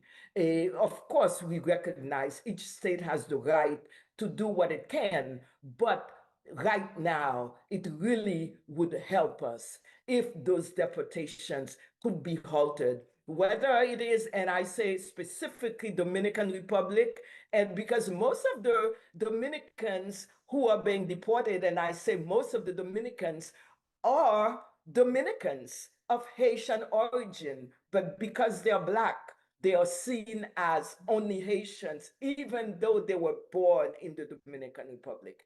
And there are 350,000 who are supposed to be deported from the US. And lastly, in terms of the people, it really is providing African people, providing solidarity and much needed support to credible civil society organizations who are supporting farmers, women's rights, health, education, and also give their leaders a platform to raise Haitian voices. And so they can then become an echo chamber for those voices who are speaking from a place of dignity, from the place of sovereignty. So really, I would say this is what I have to say in that sense. And I really want to thank you for giving me that space. And if I can come back, I will willingly come back if there are specific questions. Thank you very much, Madam Chair. Thank you so much, Miss Monique Kleska, for your presentation. And I think, your presentation really brought to the fore the gravity of the situation. And when you mentioned particularly what happened a few minutes from your house, I think that really struck me how close to home really this is for you. And I must say, really, thank you so much for making time to join us today and to share with us, what's been going on and where things currently stand. And I think anyone who has been following the news, doesn't matter from what direction, whether it's through politics or food security or, peace and security or silencing the guns, from any angle you've been following Haiti would understand the gravity of the situation and why it is important for us to convene here today and really discuss how we can own as a collective, as Global Africa, own and act as a collective on this struggle, and how could we further support and amplify, I think, the voices. And so really, I just want to say thank you for joining us today. I would now turn to Dr. Nixon Bumba, who is a human rights activist from Haiti, also a historian and reparations expert at NYU Law School.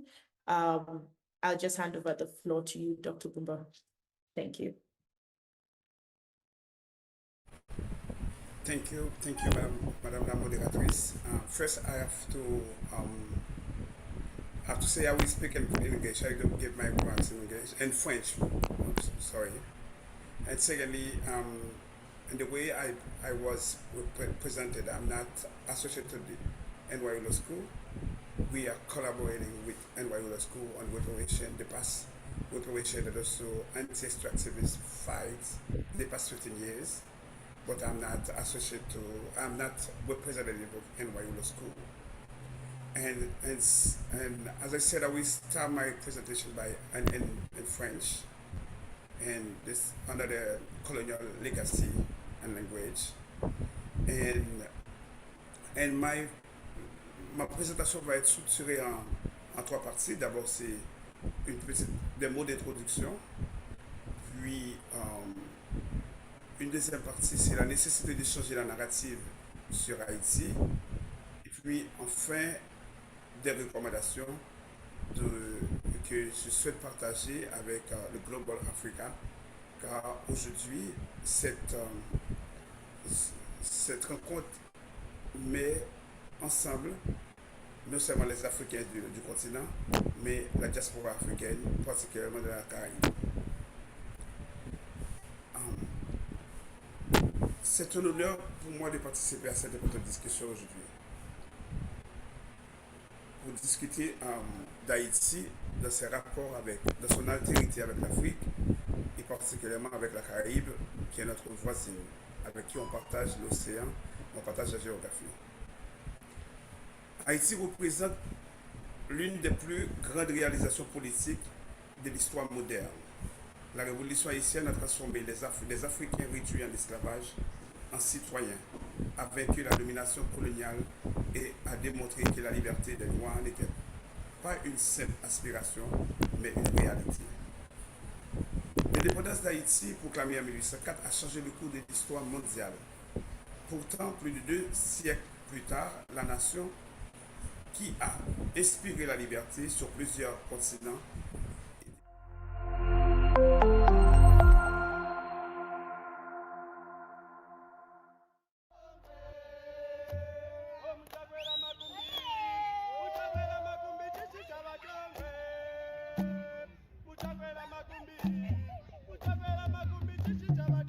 En effet, Haïti n'a jamais été une simple nation de la Caraïbe, mais Haïti occupe une place unique dans l'histoire de l'Afrique et de l'humanité. Lorsque les Africains, réduits en esclavage, ont vécu l'une des plus puissantes armées coloniales en 1804, ils ont fait bien plus que créer une nouvelle nation, ils ont transformé l'imaginaire politique des peuples opprimés à travers le monde. Haïti, aujourd'hui, cependant, la première république noire est confrontée à l'une des plus graves crises de son histoire. La question qui nous est posée n'est pas donc seulement de savoir comment aider Haïti. La véritable question est de savoir si la Global Africa est prête à transformer des siècles d'histoire commune en un avenir politique, économique, culturel, civilisationnel et philosophique partagé. Comme je l'ai annoncé, tout d'abord, pour pouvoir répondre à cette question, il faut d'abord commencer par changer la narrative. Un des participants plutôt a mentionné le pouvoir des mots, du langage. La façon dont on décrit la réalité est très importante pour comprendre les réponses qui vont donner à la réalité décrite. Haïti est souvent présenté comme un symbole, un pays submergé par des gangs. Cette description est totalement incomplète. Haïti traverse une crise multidimensionnelle. Expliquer la crise haïtienne non pas comme une simple crise sécuritaire, mais comme le résultat de longs processus historiques de dépossession, de fragmentation institutionnelle, d'exclusion internationale, tout en proposant une nouvelle alliance entre Haïti et la Global Africa s'impose dans le cadre de cette tentative de répondre à la question de construire un avenir politique partagé entre l'Afrique, Haïti et sa diaspora. Haïti a payé un immense prix pour son indépendance et du fait d'universaliser l'humanité aux non-blancs européens, particulièrement aux Noirs venus d'Afrique. Le pays a subi l'isolement diplomatique, les politiques économiques punitives, des occupations étrangères, des régimes autoritaires, des transitions politiques imposées depuis l'extérieur, des programmes d'ajustement structurel, des catastrophes dites naturelles, dévastatrices ainsi qu'une ingérence extérieure persistante. Oui, isolément, chacun de ces facteurs n'explique pas la crise actuelle. Ensemble, ils ont créé une fragilité structurelle.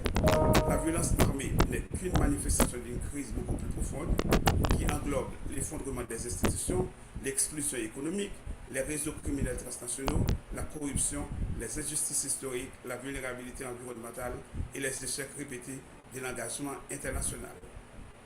L'idée centrale autour de laquelle Haïti doit être plus considéré comme un objet de solidarité, mais comme un partenaire stratégique de la Global Africa, est une des justifications de notre présence à cette conversation aujourd'hui. Haïti est une nation confrontée à l'accumulation d'injustices historiques qui exigent des réponses collectives.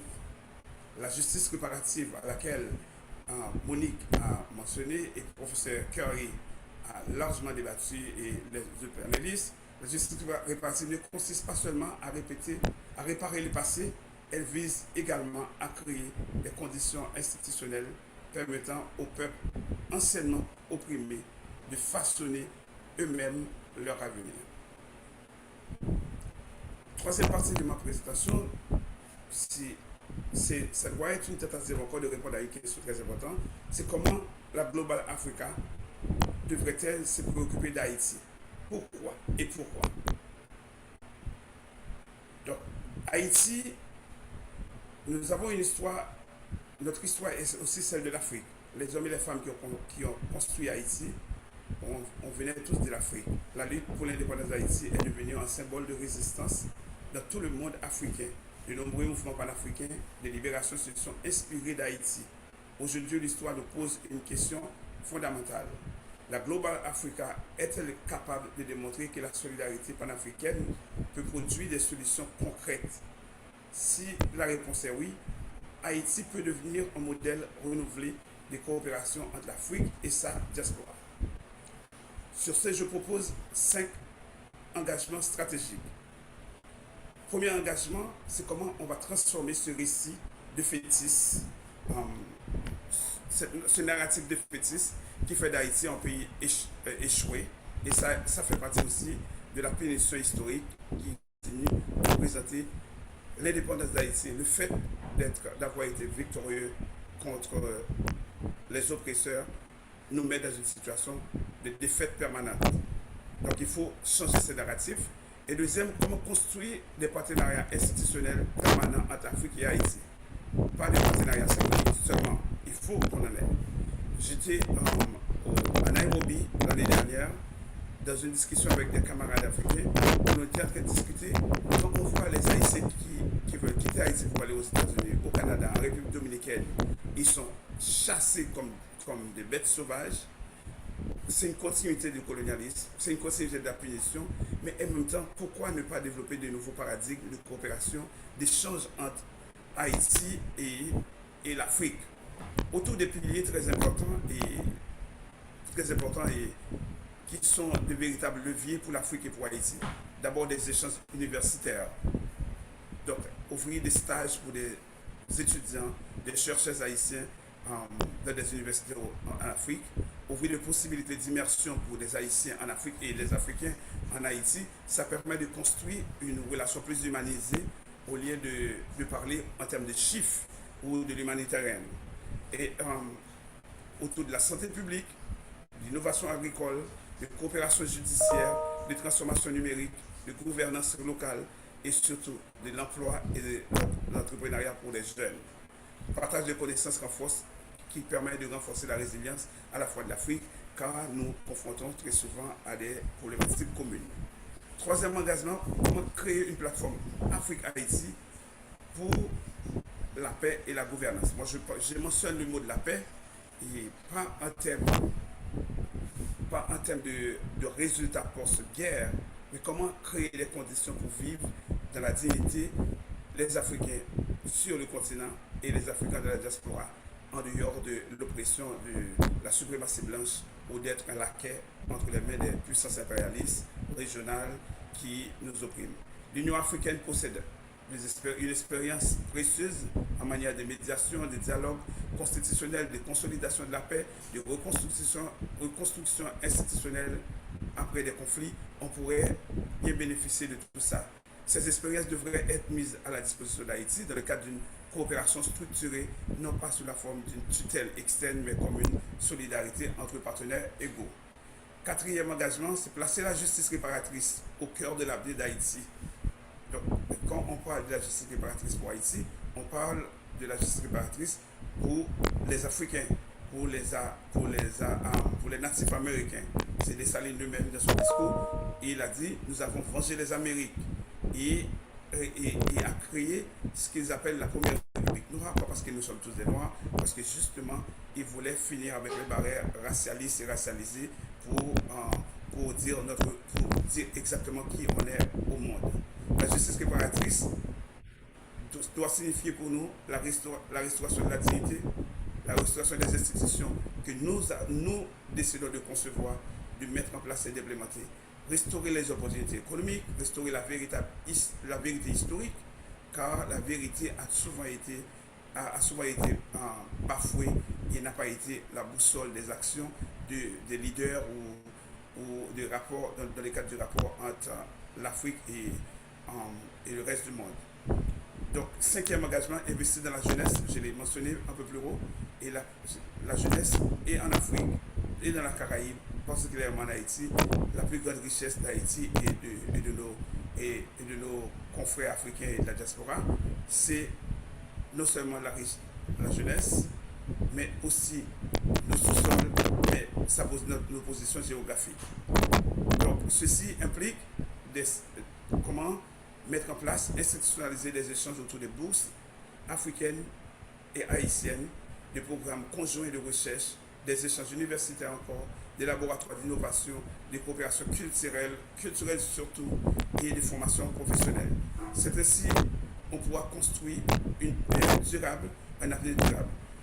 Donc, sur ce, je vais arrêter ma présentation en faisant cette petite conclusion.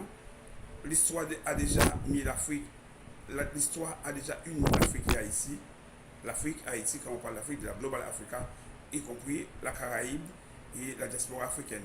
La question qui nous est désormais posée est de savoir si nous sommes prêts à transformer cette histoire commune en un avenir partagé. Haïti demande pas la pitié, Haïti demande un partenariat. Non pas la dépendance, mais la dignité. Non pas la charité, mais la justice.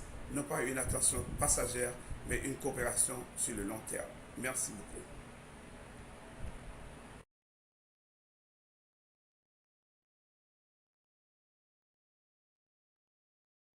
Thank you.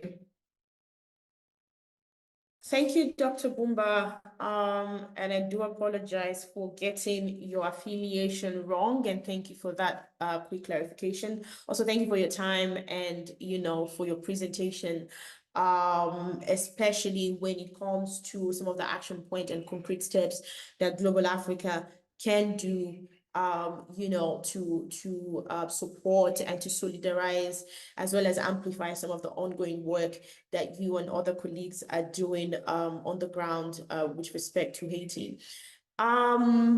Colleagues, panelists, as well as colleagues, I really do apologize that we are unable to take questions, even if we did in fact reserve time for this in the initial agenda, but we are doing a little bit poorly with time and very much far behind schedule with two more panels to go.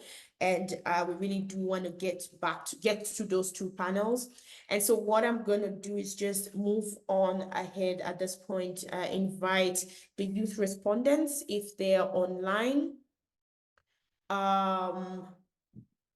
That is Lucia, Dominique, Pascale Solages. If you're online, please just unmute. Or Stephanie, Sophie Louis. I see Stephanie. Stephanie, please go ahead. You have 4 minutes, please. Thank you. Yes, thank you. I'm here. Do you hear me? Okay. Yes. Good morning, distinguished representative of the African Union, CARICOM, and fellow panelists and young leaders across Global Africa. My name is Stephanie Sophie Louis, and I'm a Haitian political scientist, civic educator, and young leader. And I have the honor to serve as the president of the youth government of Haiti.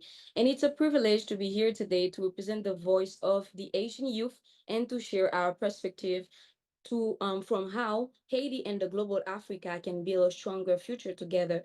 Before I share even my perspective, I would like to sincerely thank the previous speakers. Their interventions have provided a clear, comprehensive picture of the dimensions of Haiti's current crisis. They have reminded us not only of the urgency of the situation, but also the complexity of the challenges we face. And my answer can be so quick to tell you, Haiti needs a global Africa not only as historical family, but as a real political, diplomatical, and economic partner. Today, as we stated, Haiti is facing a humanitarian crisis and emerging route to political crisis. Armed group, they are controlling all the communities, family are being displaced, school and university are disrupted, and many young people are forced to choose between unemployment, migration, and survival. And for that, we can tell you, my generation, transition is not like a temporary period between two elected governments. It has become the political systems under which we have grown up. Many Haitian young people have reached voting age without even participating in a credible national election. We have lived through governments that we did not even elect. So we are expected to defend democracy, but we are rarely invited to help define it. And this is an exclusion, and it has serious consequences. Because when young people do not have access to education, employment, public institution, and political participation, criminal groups become more powerful because they offer money, they offer protection, status, and also the sense of a belonging to young people whom the state has abandoned. And I can tell you for now, elections are necessary, even what the situation is. Because Haiti needs legitimate and constitutional leadership. But election alone cannot solve this crisis if the political systems does not offer credible alternatives. We can simply organize new elections and expect democracy to appear this morning. But elections should be supported by security. We are talking by enhance the police, the national police, and the national army, civic education, trustworthy institutions, and responsible political parties. So I think this is where CARICOM, African Union, and the Global Africa can play a stronger role because CARICOM is our regional family and Africa is our historical home. Haiti is not outside of these communities. We are a part of you. So this is the reason I think our relationship must become more concrete, especially for the young people. Because when international and regional delegation come to Haiti, they should not speak only with the government, as it had been already said, with traditional political leaders and actors who are already involved in this crisis. They must also listen to the young leaders, to the women's organization, universities, educators, local communities, entrepreneur, and civil society groups that are building alternative every day. Because too often, international actors discuss the future of Haiti with the same people who helped produce this present crisis. As a serious partnership, we must create space for new voices for young people to speak and to tell what they think their future should be, and they can help to build it together. So I think today we need a diplomatic partners that we can prepare to speak honestly, even though we are in a diplomatical space, but we should talk about the humanitarian situation that we are facing daily. We need partners that can say that security cannot be separate from governance. We need partners who will say that election cannot be credible without inclusion because young people in Haiti represent 50% of the population. So we need partners that can defend Haitian sovereignty while also demanding responsibility from Haitian leaders. So I think to conclude today, we need the global Africa because that's our home. We can move from a symbolic relationship to a living partnership because we don't want to be treated only as a country with several crises, but we are asking to be recognized as a member of a larger political and historical family. So by that, we will need support. We will need you to help us to negotiate in the CARICOM, in the Global Africa, and in the UN. Because Haiti has been the first republic, still is the first republic, Black republic in the world. So we will need Haiti to keep let's say celebrate this freedom that we have today as Black people. And as young people, yes, to be done, as young people, we want to be a part of the dialogue, a part of election, and a part of this constitution. I can say that our crisis should concern you, our democracy should matter you, and our young people should be able to build with you. Thank you very much. Thank you, Ms. Stephanie Sophie Lewis, for your presentation and for your insightful remarks. I would now turn very quickly to Lucia Dominique, I think I missed you the first time around, but please go ahead. You have 4 minutes, and I implore you to stick to time. I'm timing. Thanks. Thank you so much. Good morning, everyone. I'm Pascal Solage. I am the founder and general coordinator of Neges Marron. It's a feminist organization in Haiti. So my intervention this morning will be, yes, from a youth perspective, but also from a feminist perspective. My colleagues, Bumba, Monique, and also Sophie talk about the situation in Haiti. So I don't have to, have so many information about that. But I want to say that when we talk about Haiti today, the three words we heard so much is gangs, insecurity, and crisis. And yes, they are critical issue, but if we reduce Haiti to these three words, we fail to understand the root of the crisis, and we risk reproducing the same approaches that have failed the Asian people. The crisis didn't begin with gangs. The gangs are not the cause of Haiti's collapse. They are one of the most visible consequences. What we are seeing today is a governance crisis.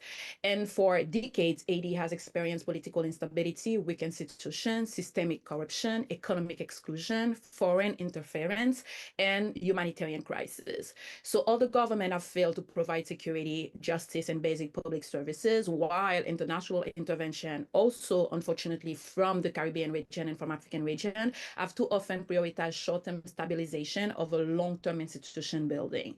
So these structural failures created the condition that allowed armed groups to emerge, expand, and replace the state in many parts of the country.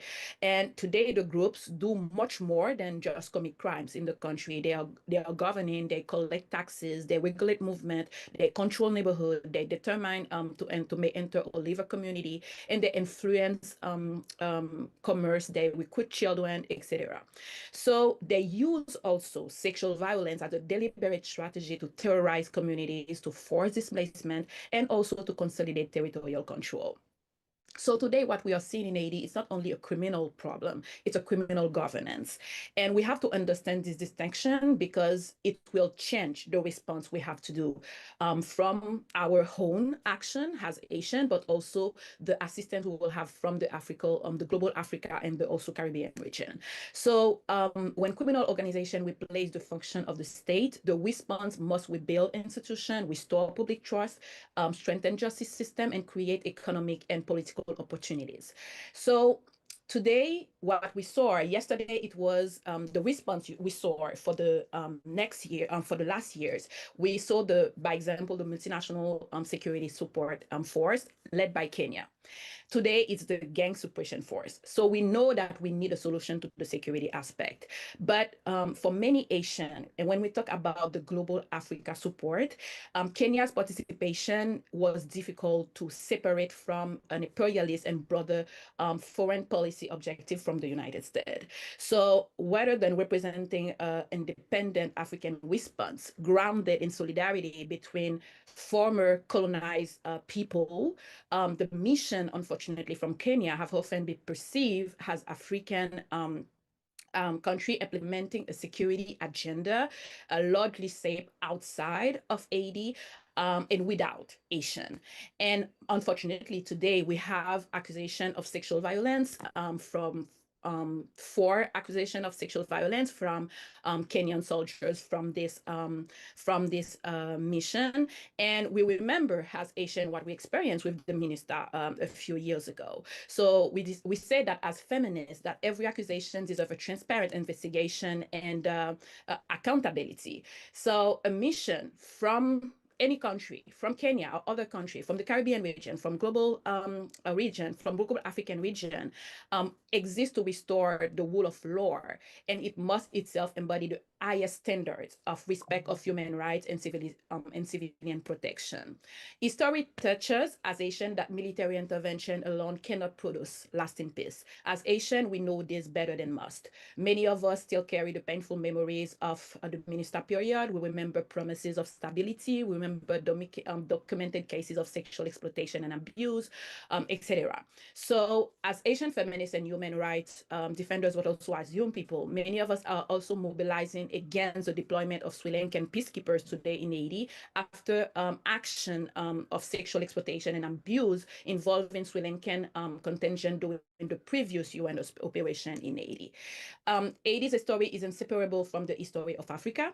Haiti was born from the first successful revolution of a slain African in modern history. And for that reason, Haiti's struggle has never belonged only to Asian, but also to global Africa. So true solidarity for us today cannot simply mean sending troops. It also means listening to Asian voices, respecting Asian leadership and sovereignty, and defending accountability. Across several Caribbean countries, Asians continue to face discrimination, xenophobia, arbitrary detention, deportation, and violent treatment. This reality, unfortunately, stands in painful contrast to the language of Caribbean solidarity. Regional cooperation cannot exist while Asian migrants continue to experience exclusion and violation of their dignity. Solidarity must be lived, not only proclaimed. So today, what we need, Haiti needs partners, it needs respect. Partnership means also listening before prescribing solution. It means also respecting Asian sovereignty, investing in institutions rather than personalities, supporting Asian-led solution instead of opposing design agenda.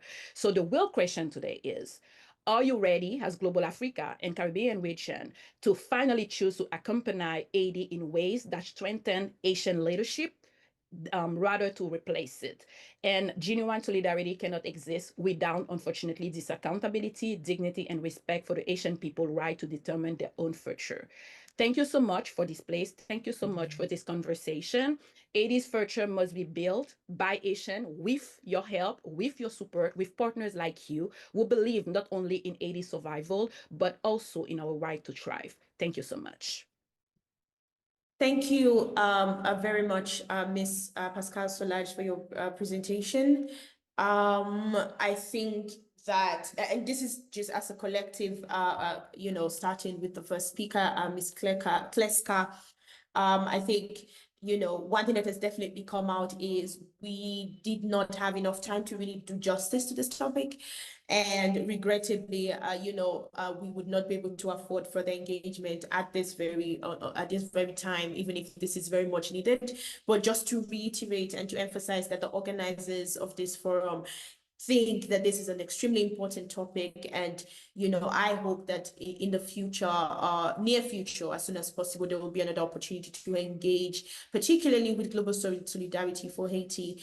Mr. Boumba has already messaged and said that he would be available for if such an opportunity presents itself for further action. And so I hope that the organizers will take this up. And just once again to say thank you to our four speakers, Ms. Kleska, Mr. Boumba, Ms. Pascal Solage, and Ms. Lewis for their presentations.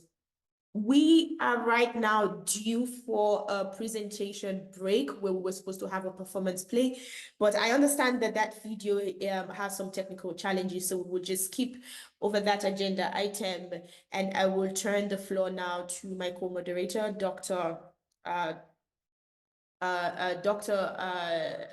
To Asha to come in and transition us, move us on to the next session on the AU theme of the year for 2026. Thank you.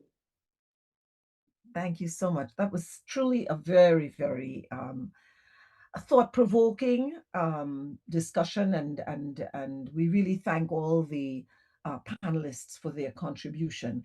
I think we should keep in mind the call that they called for solidarity that was based not just on speech, but on meaningful expressions of that solidarity. And we had some solid examples of what that meant, ensuring they were Haitian-led solutions, ensuring that when our governments go to visit Haiti, that they in fact seek out and speak to civil society, young people, academics, and so on.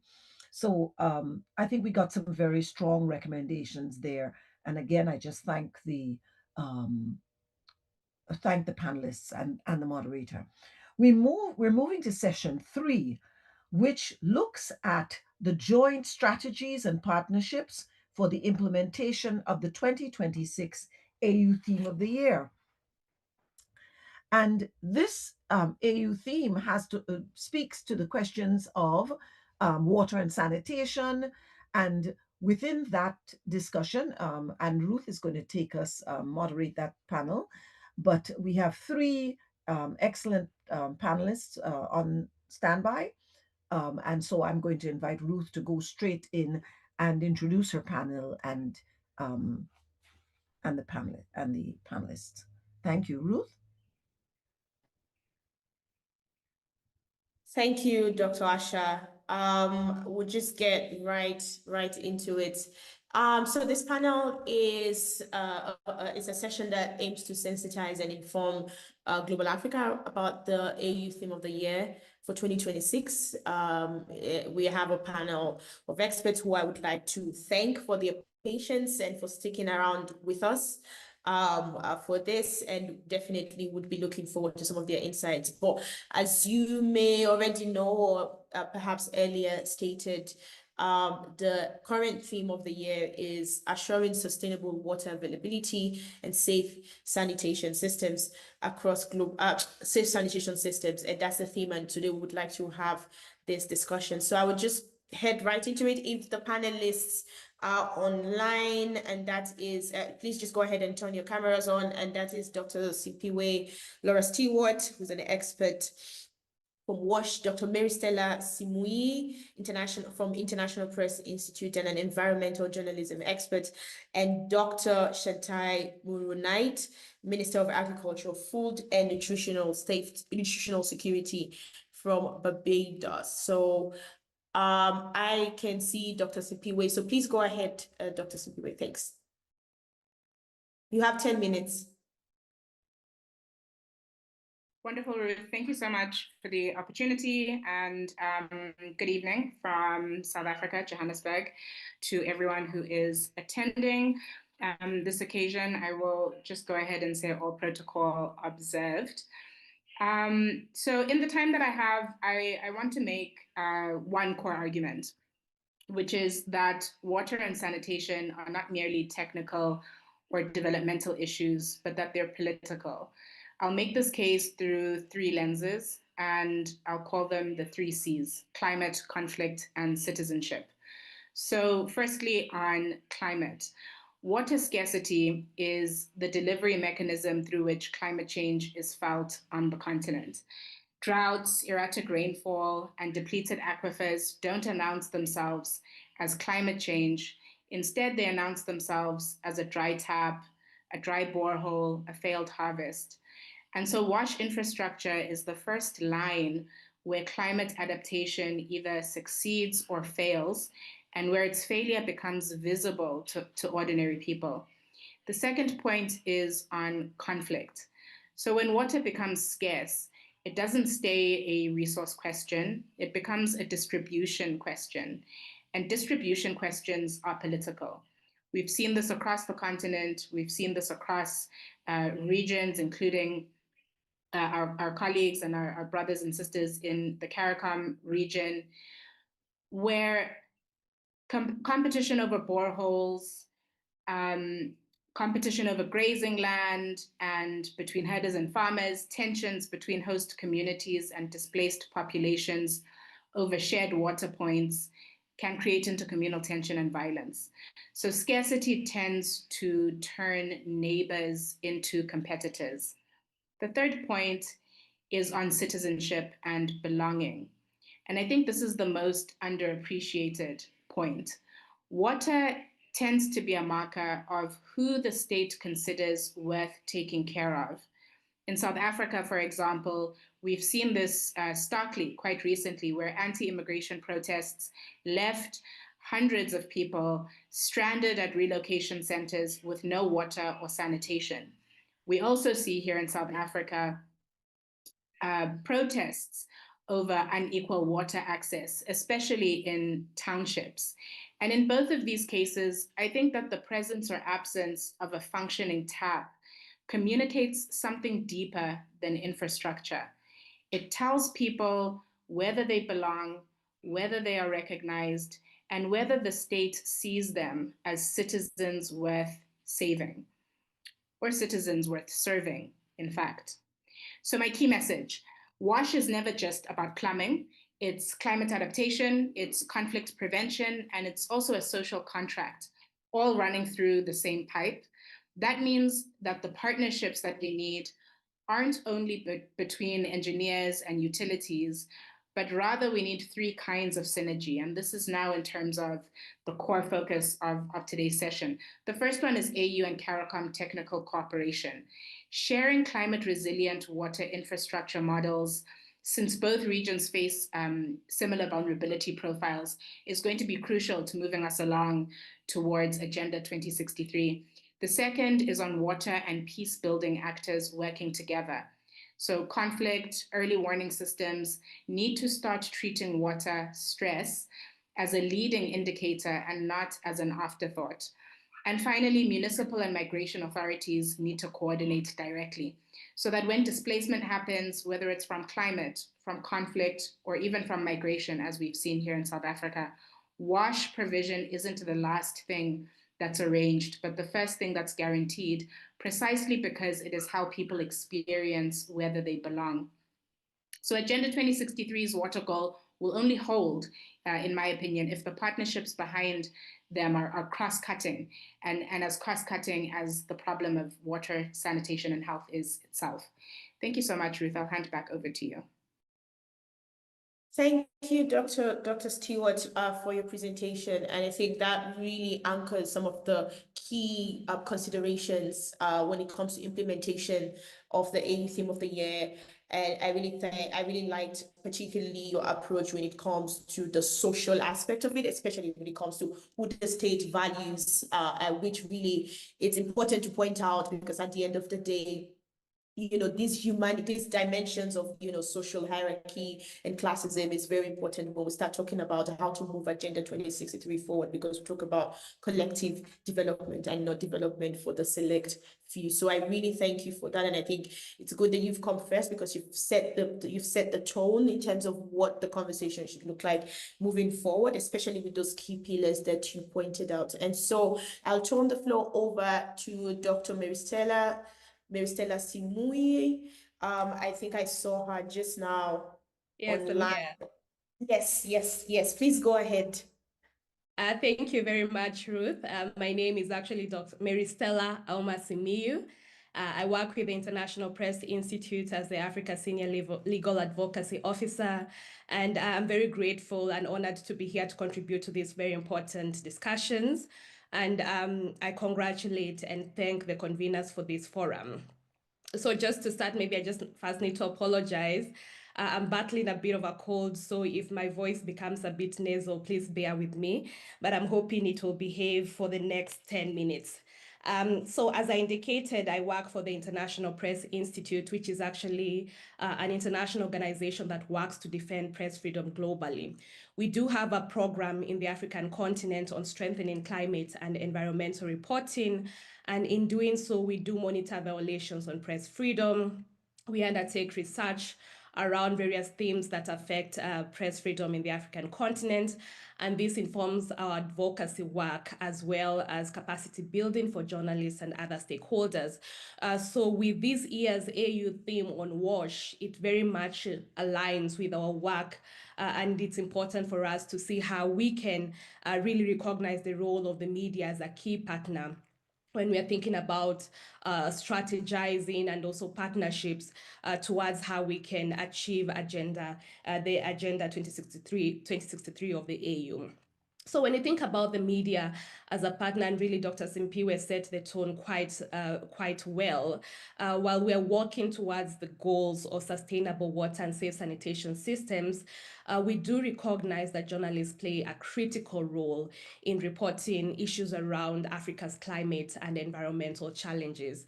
And we know this has been brought about by various compounding factors. If you look at issues of extreme weather events, issues of water scarcity, as well as really the adverse effects of natural resource extraction. And this really has an impact on the lives and livelihoods of communities. And in certain instances, it does also intersect with with instability and conflict, where we see different actors competing for these resources, and this has serious human rights implications. And so in this context, media comes in as a key partner, given the fact that robust reporting on these topics is very crucial in terms of raising public awareness on these particular challenges, in actually putting a human face, telling stories in a way that brings up the human face behind climate and environmental challenges, the human face when we talk about WASH, what is the human face that experiences these realities, and through that to actually hold governments and businesses accountable to their various responsibilities, and ensure that in ensuring that we actually come up with meaningful actions and policy responses that address these realities. It is up to the media, and the media plays a crucial role in this regard in terms of education, awareness, and accountability. And so in spaces such as this, when you have these regional conversations and discuss issues, discuss issues around climate and environment, also the media comes in as a key partner to be able to translate the deliberations that we have in this space into what we can say are digestible formats for audiences, and ensure that we're actually promoting public awareness for affected communities and ensuring that they do so from an informed perspective. But even as we speak about journalists, we can't ignore the situation that faces many journalists in the African continent, because they face significant barriers in their work. And this is because in their reporting, especially watchdog journalism and in investigating reporting around climate and environmental issues, as well as environmental harms and issues that are relevant to discussions around WASH, then there are certain actors with vested interests who will seek to silence critical voices around these particular themes. IPI releases quarterly monitoring reports around threats that are experienced by climate and environmental journalists. And between the period of October 2025 and March 2026, we recorded at least 26 cases of such attacks. And we saw that certain topics, for example, natural resource exploitation, here we're talking about illegal mining, deforestation, and oil management, for example, as well as land and water management, were actually quite sensitive topics that put the journalists reporting on these beats at risk. And that is quite unfortunate, because this goes again into life-saving conversations. It goes towards really the heart of the lives and livelihoods of communities.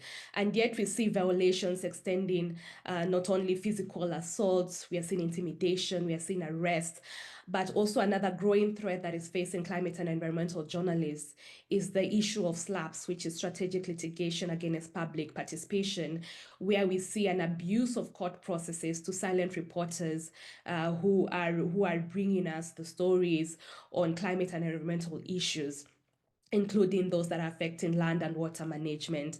And one such case we actually recorded in early this year in March was in Tanzania, where 2 journalists were actually detained for publishing news about rising water levels in a local dam.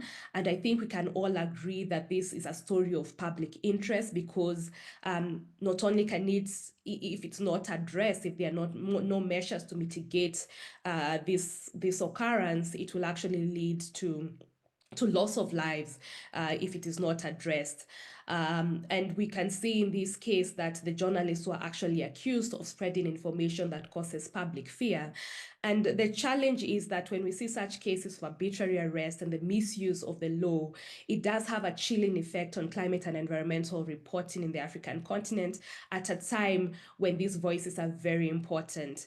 And so as we continue with this conversation, we need to recognize, the clarion call here is to recognize and support the invaluable role that the media plays with regards to information and knowledge exchange. If we are to actually fulfill and implement the AU's 2026 theme on WASH, as well as the Agenda 2063, we cannot do it without the empowering the media to effectively play their role. And not just a media, it has to be a free and independent media. We need to support them to ensure that we're able to promote informed as well as context-relevant national and regional action on water and safe sanitation systems. And this, again, is very dependent on a free and independent press. So what do we need to do in terms of next steps? We do have the frameworks at the regional level. There's need really to boost some of those elements. So for example, SLAPS, we do not have a specific framework on SLAPS, but we do have normative frameworks that protect the crucial role that media plays. But there's a need to see these being translated at a better level, at national level, so that we see legal reform that ensures that we are promoting media freedom and protecting journalists and ensuring the safety of journalists in their work. We also need to ensure we address issues of impunity and hold perpetrators accountable, those who attack climate and environmental journalists. And given the context in which media exists, where they are facing significant media sustainability challenges, it's also important to reflect upon how to promote media sustainability in the current times in which we exist in. If they are to actually play their normative role, we need to ensure that we put these measures in place. Thank you very much, Ruth. Over to you. Back to you. Thank you, Dr. Simuyu, for your presentation. Especially, I think, when we talk about, rights generally, but particularly right to water, and we start talking about environmental issues. And I'm really happy that it wasn't just about, the pillars of the theme of the year, but something really key that you pointed out, which is the persecution and reprisals against journalists and activists, human rights defenders, particularly with environmental rights. And I think this is very important to anchor the conversation in terms of what it is that we need to do to promote the theme of the year, and what opportunities are there for engagement, advocacy, and even anti-SLAP suits. So thank you very much for your presentation. We were supposed to have with us Honorable Murun Knight from the Ministry of Agriculture, Food and Security from Barbados, but I understand that she was unable to join us. And in lieu of that, I think that we might have an opportunity here to take two questions from the chat, and I will just direct both questions, one question each to Dr. Sipiwe and Dr. Simuyu. And I'm just going to go through very randomly, and so I apologize if I'm unable to read your question at this time, but I've also been advised by the organizers that we would reserve some more time towards the end for more questions. So I have a question here, and this really could go to either Dr. Sipiwe or Dr. Simuyu, and it is, what are the main challenges Africa faces in addressing the impacts of climate change, and what solutions can be proposed? I think this is closely aligned with Dr. Simuyu's presentation. So if you wanna go ahead and take it. And just for context, this question has been asked by Fatima Taini, who is the Deputy Head of Institutional Reform and Sustainability Team at the Libyan African Integration Organization. So over to you, Dr. Simuyu. Sorry, Ruth, I missed that. Could you repeat that again? Yeah, sure. It says, what are the main challenges Africa faces in addressing the impact of, I think that's read as climate change, and what solutions can be proposed? I would say that we have tried to actually put into place certain legal frameworks that can address some of the challenges that we are seeing. But an issue that still remains is how we implement some of these frameworks. Of course, there are some gaps here and there, but how we implement some of these particular frameworks. And to do so, we need to actually have that political will to put in place, let's say, if it's at the national level, are there the legal frameworks that are translated at that level? Do we have the right institutions? And they are supported financially as well as in terms of their independence to be able to address some of the challenges that we experience. I'd say that. Thank you, Dr. Simuyu, and sorry for putting you on the spot immediately, but I appreciate your flexibility. And for this, I have a question here, and I think this closely aligns with Dr. Sipiwe's presentation. So if you would take the floor, and I'll just read out the question for you, Dr. Sipiwe, and it goes, How can African countries strengthen access to justice for rural and vulnerable communities while ensuring that no one is left behind? I think this goes directly to your discussion on the different, on the applicability of social stratification when it comes to access to water. And for context, this question has been asked by Justice Patience Ghana Banmi, joining from Bamenda, Cameroon. Over to you, Dr. Simpiwe. Thank you so much, Ruth, for the question. I'll try my best to answer it. I don't do very well with on-the-spot questions, Ruth, if I'm honest. However, I can look at this, as a practitioner of the law. I hold a master's in environmental, natural resources, and energy law, but I also have extensive experience in the humanitarian sector. So I'll try to put on those lenses in thinking about how to answer this question. And the first issue that I can think of for rural communities in particular is just the physical and financial distance from courts. We know that courts, legal aid offices, and lawyers are concentrated in urban centers, while rural communities face serious barriers, right, of distance, transport cost, lost income just to file a claim. So I'm not sure necessarily what the solution is, but I know that there are African countries that have instituted mobile courts in the same way that we can think of mobile clinics, right? Circuit judges, paralegal networks. I think my colleague, Dr. Mary Stella, could also speak more about this if she has the opportunity, but certainly physical and financial distance from courts is a huge issue.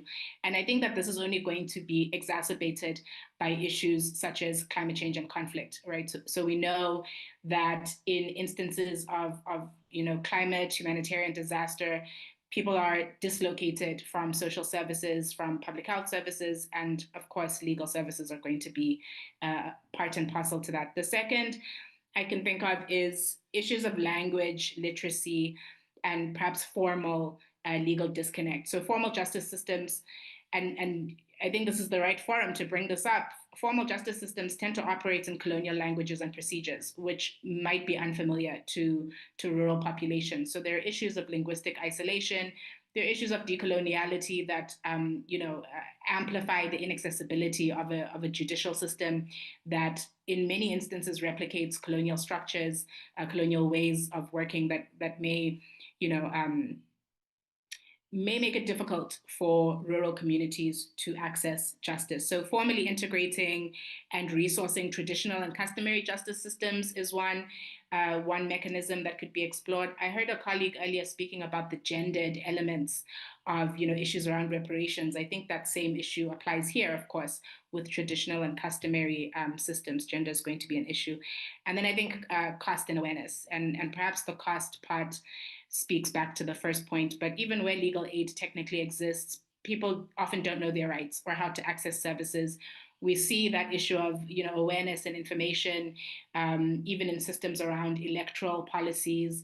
I hate to keep bringing up the July 30th insurrection, for lack of a better term, here in South Africa, but that is one example of what happens when there are issues around governance, around jurisprudence, without necessarily information and awareness about how the law operates, how it works, who is protected, what institutions exist to uphold those protections. So those are the three kind of spaces that I could think of. And in terms of the solution for that awareness aspect, I think legal literacy campaigns are going to be vital, and capacitating those civil society and human rights-based organizations that conduct those kind of services is going to be crucial. I'll stop there, Ruth, and thank you very much for the question. Yeah. Thank you, Ruth, can I have? Yes, please go ahead, Dr. Simpiwe. Thank you very much. I saw even Dr. Simpiwe mentioned something around literacy, and maybe just to add something else around how we can what we need to actually think about in terms of addressing this climate crisis. One of the challenges that we have noted with regards to what is facing not only journalists, but even affected communities is the issue of access to information, access to credible, accurate information on environmental on environmental topics. Recently, we know the African Commission passed a resolution on access to information and environmental information, which is important to bring to the attention of states and other critical stakeholders to implement the recommendations there, because at the very heart of it, without access to information, it actually complicates the ability of affected communities as well as other stakeholders to implement measures from an informed perspective. And we also see an increasing challenge around climate disinformation. And that again goes to the heart of access to information. It's very key to ensure, holders of public interest information have to make sure that this information is proactively disclosed, so that from the onset, it's a way to actually address issues around climate disinformation by ensuring from the onset communities and policymakers have access to the correct information that will guide decision making. And so without access to information and to that access to credible, accurate information on a timely basis, then that still remains a key challenge to addressing the climate crisis. Thank you. Thank you, Dr. Simiyu, Dr. Sipiwe, for both your presentations and your willingness, flexibility really to engage. Again, apologize for putting you on the spot, but I think that our participants have really, in my opinion, and I hope that this sentiment is shared, that their questions has been answered, or at the very least, your additional insight further anchored your initial presentations. And I really just want to thank you for your time, and also just to say that some of the elements that you both pointed out, including when it comes to implementing the theme of the year, and some of the elements for consideration, including governance and governance infrastructure gaps, knowledge gaps, and of course with climate change and for the exacerbation of the environmental emergency, would lead to scarcity, and potentially if there is no action, or at least mitigating action at this point, this is probably going to get worse.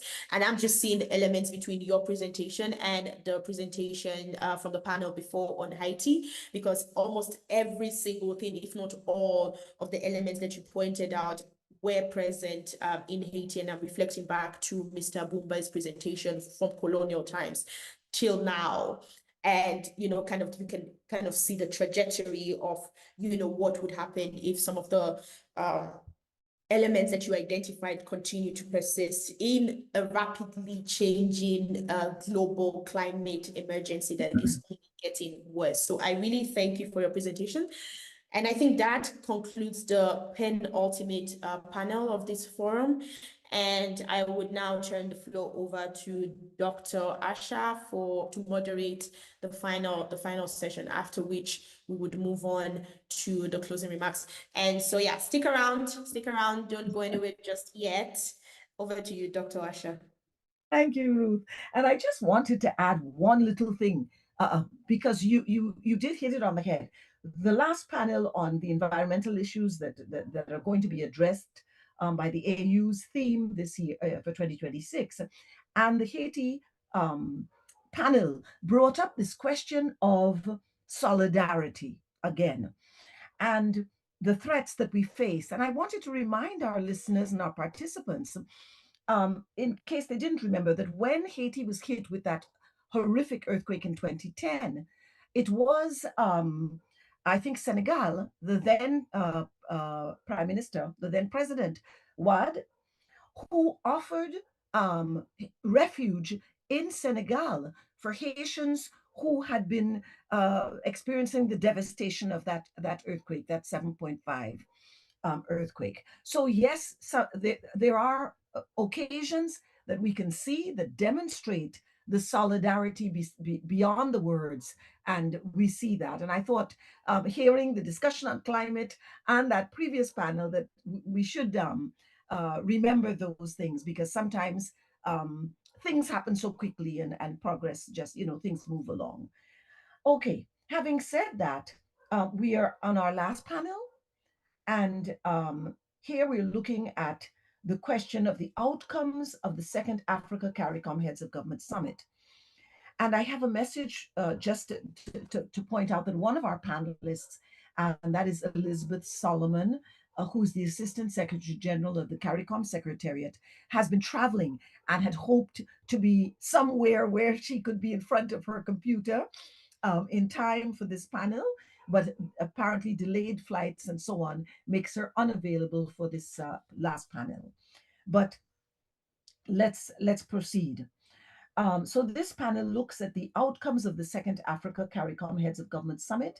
And we have with us, once again, Ambassador Oljo Wiali, and Director of CEDAW and AU Commission. And we're very pleased to welcome him once again to the floor. And also Ms. Gretchen Rohr, the Senior Advisor on Reparation Strategies from the Reform Initiatives. So I begin the panel. We have two, and let's hope they're still with us. We will have two respondents, but let's begin our panel right away.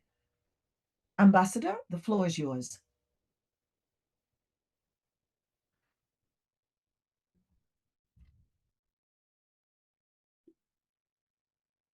Thank you very much, Madam Chair.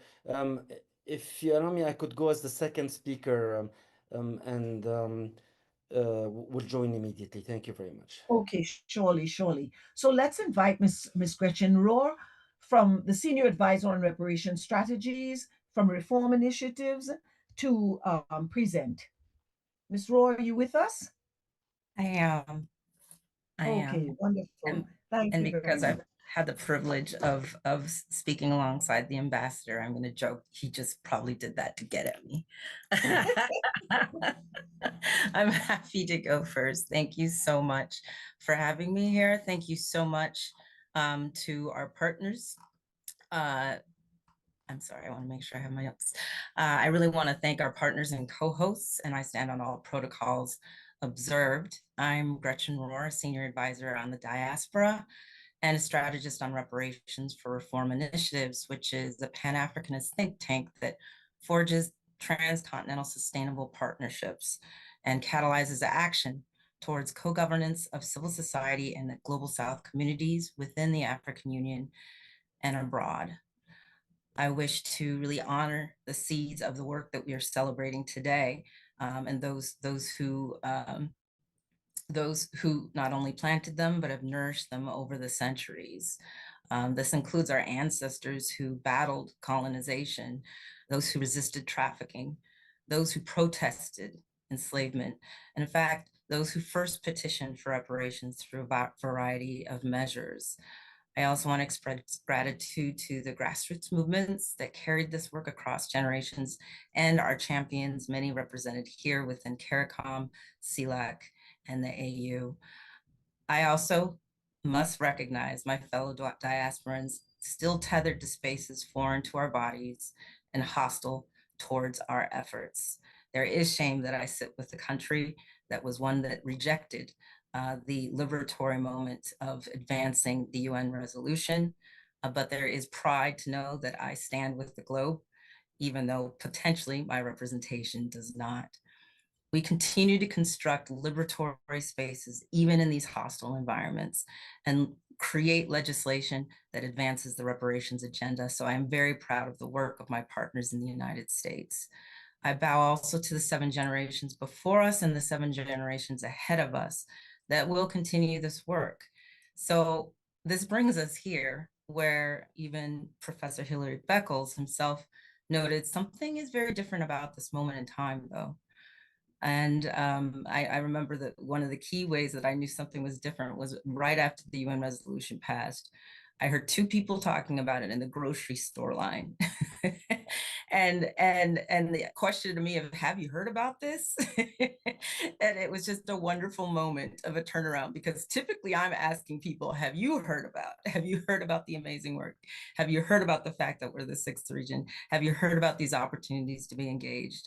It was wonderful to have it turned about to me, and that the public is discussing this independently from professionals and strategists and policymakers. This is a public discussion and public work. But noting that this is also a call for all of us to do that work, and of us that have recognized that in the spirit of the in the spirit of the statement that we are seeking justice through reparations. And this is not simply reflected in the 10-year declarations by the UN Permanent Forum for People of African Descent and the African Union. This is very much reflected in the broad range, depth, and complex intersections of our work towards justice around the globe.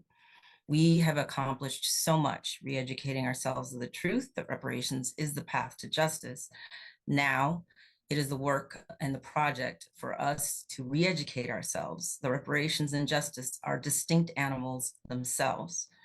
So indeed, it took centuries to get us here, yet many of us were still surprised by the overwhelming support for the UN resolution, because we've been mesmerized by the fiction that reparations and development are at war with each other, and that Africa and the global South are dependent on the global North for our survival, when really, truly it operates in the other direction.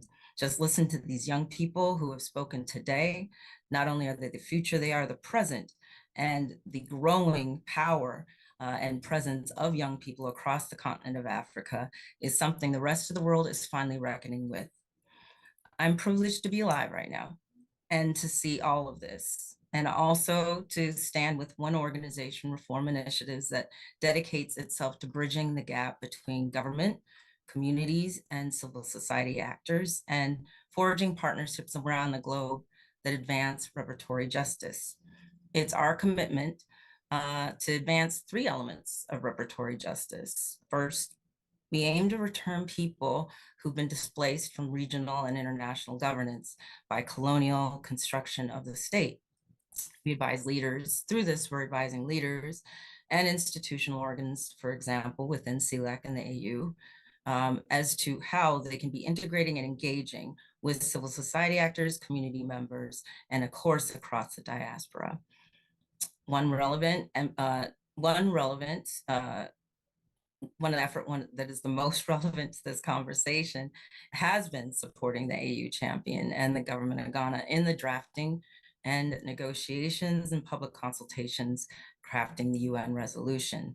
I want to recognize in particular the work of our founder, Mahmoud Katara, who has taken us before, who has done and led a team towards this mission. Another priority is ensuring the initiatives that advance reparatory justice in the continent include the 6th region of the diaspora meaningfully, not simply symbolically. Our second aim is to repair the Pan-African and transcontinental relationships that have been severed through trafficking, historical erasure, cultural theft, and contemporary xenophobia and miseducation. And our third aim is to restore our faith in the people's faith and the power of our own development and ancient technologies and youth-driven leadership. As was stated earlier, we are underestimating the power of the arts, not simply as a form of communication, but a form of action. And the work that Reform Initiatives has done alongside our partners with the Wakati Wetu Festival, which means the time is now, is that we have been engaging and reclaiming the joy, the power of culture, and indeed the resource that we know is the liberation of our, is the key to our development within the continent and across the globe. One of the things that we are most proud of in our work with Reform Initiatives, and hoping that it's going to help be a step forward for all in this process, is reclaiming, redesigning how we even speak of development. The international development paradigm must change, and instead we're ready to usher in a new age of self-determined development. We had a convening last month where we were repairing international development by restoring and elevating indigenous development values. This indigenous knowledge systems, cultural ecosystems, spirituality, values, reciprocity, and complementary are central for development. And at our convening, one speaker charged us with a few questions that stuck with me, and I want to make certain that I leave with you. It was, who do we want to be? And where do we want to go? But mostly, what do we want to inhabit? If we reclaim these spaces and this land, what do we wish to do with it when we're finally there? Who do we wish to be for each other? And can we practice these principles now? They are our resource. They have never left us. As many say, we have everything we need to know for our own liberation.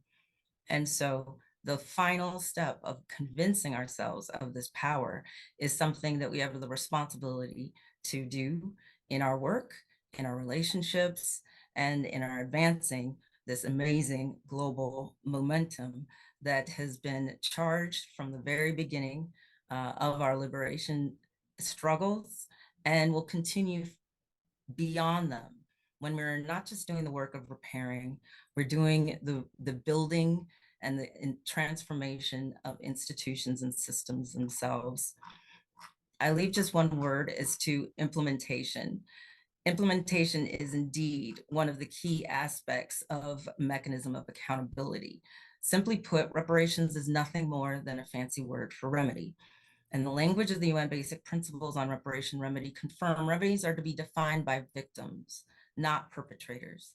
I'm happy to see organs within the AU open this door to diplomacy, to paving pathways for masses to influence the decisions that affect us at the PRC. And I ask, can we push even further? Together, can we organize as many assemblies as we do of people who convene high-level convenings? Can we introduce reparatory practice within international arbitration? Can we develop access to human and community rights-centered mediation? And can we deliver guidance for state leaders on securing remedies for their population that recognizes that victims' have the right for meaningful participation? Reparatory justice values must facilitate every element of the work charged to the state and the power we transfer back to the people. These values are beautifully outlined in the resolution as well as the Addis Ababa Declaration, including collectivism, contemporary responsibility to heal the past and protect the future, a focus on healing communities harmed, not criminalizing individual perpetrators, and finally, it's the job of us all to create the conditions that prevent replication of this generational extraction, violence through colonial, patriarchal, and economic system. Thankfully, I see work has begun, and the diaspora around the globe is ready to rally our resources, protect the independence of tribunals, and build a co-governance that we can all believe in. Thank you so much for your time.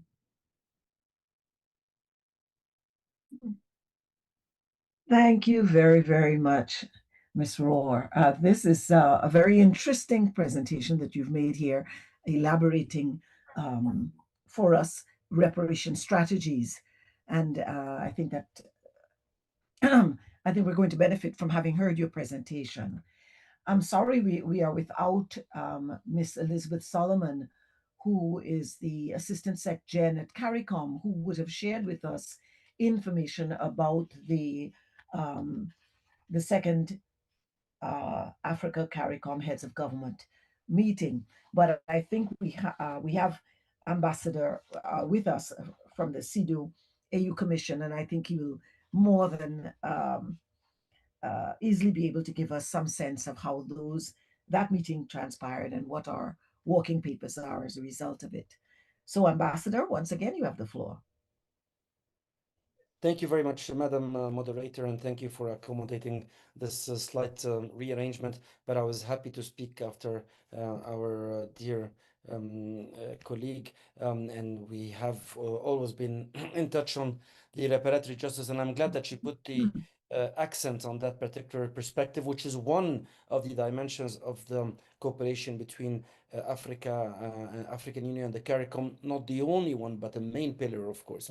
I'm also happy to speak on behalf of my dear sister, Elizabeth Solomon. We think alike, we act together, so I'm sure that her voice will be represented, and I will be happy to, and I do in fact appreciate the incredible will and engagement from the side of CARICOM. Once again, we see the both sides of the Atlantic really joining hands in this regard. So allow me also to greet you, Dr. Asha Kambon, our moderator, and of course my dear sister Ruth. Ogbewikon, you're doing a great job in moderating. I'd like to renew my thanks to those who made this forum possible. Once again, the ECOSOC, African Union, ECOSOC, the Caribbean Pan-African Network, the Pan-African Lawyers Union, the Emancipation Support Committee, and the Reform Initiatives and Africa Rising. So you can see that actually all these put together show the diversity and the richness of the dimension of people to people, particularly between the Caribbean, the Latin America, and the African Union. And indeed, for 400 years, the Atlantic has run more or less one way. It carried our people west in chains on somebody else's ship to somebody else's schedule. But nobody asked whether the crossing was wanted. Nobody asked when it would end. Now we have the choice, and now we have the voice to claim that indeed this a two-way relationship, one that will endure. And for that reason, on the 7th of September last year in Addis Ababa, our heads of state and government did something that really that ocean has never seen. They sat down together under the same roof, Africa and the Caribbean, in one room on African soil, and they drew a new chart across that same water. We should recognize that the first summit took place in 2021, virtually at the initiative of Kenya, but now we stepped even further by convening that summit, the first in person on African soil. And that summit ended with, or culminated with a rich outcome, the communique of the Second Africa CARICOM Summit, and as was mentioned, the Addis Ababa Declaration on Transcontinental Partnership in Pursuit of Reparatory Justice. So I would really hope that maybe our organizers can distribute those two documents to all the participants so that we can further even engage the people-to-people dimension who have a big role to play in bringing that partnership even to higher grounds. But permit me the obvious, because in our business, the obvious is often maybe the thing that's left unsaid. That chart is not the full crossing. That map is not the voyage. The value of the summit will be measured by the evidence of its practice, and that's what we are working on at the moment.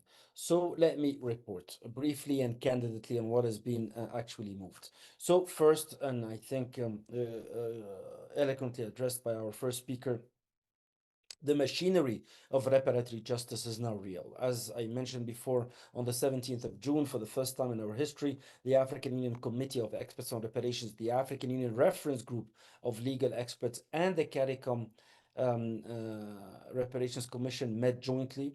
They co-convened, it was co-convened by our Directorate, CEDAW, the Citizen and Diaspora Directorate of the African Union Commission, and the CARICOM Secretariat. This joint mechanism that was originally called by our leaders since 2012 is no longer a paragraph. It's a meeting with a minute, with a mandate and a next date.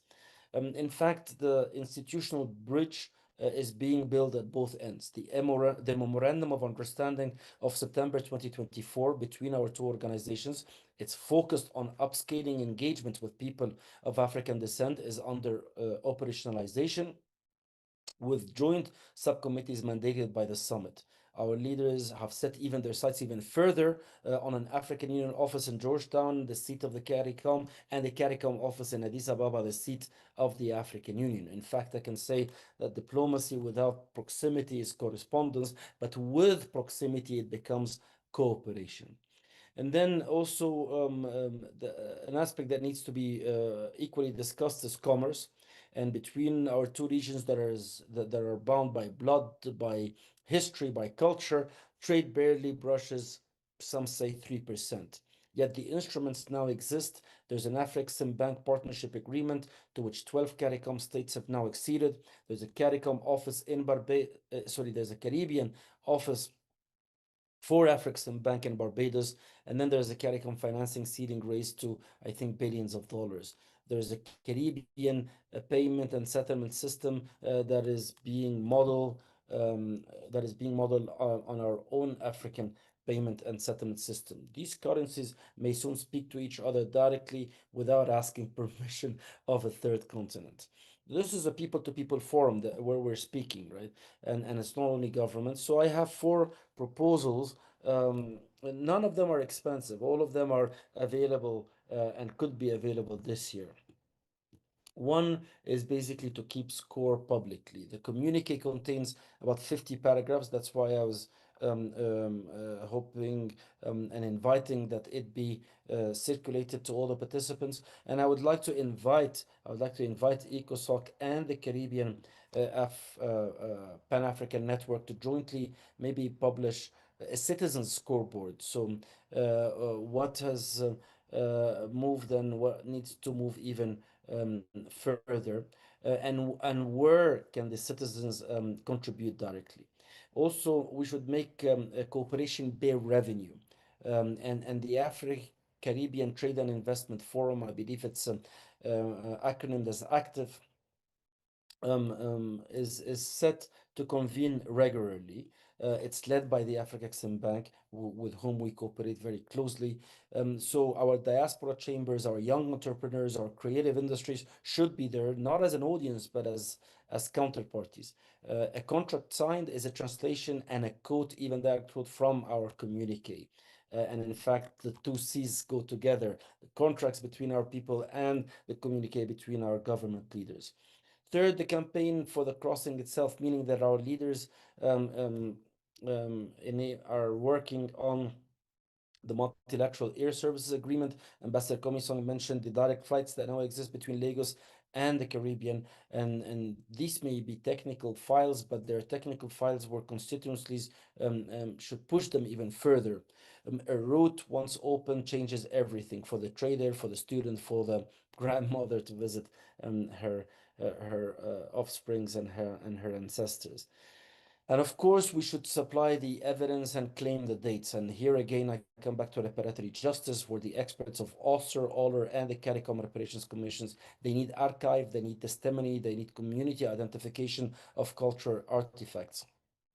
That work, as I said, sits in shrines, sits in family memory, and we should mark our calendar once again to commemorate now another important date, which is the 31st of August. That's the International Day for People of African Descent. That's a commemoration, once again, that costs nothing, but a constituency that is priceless.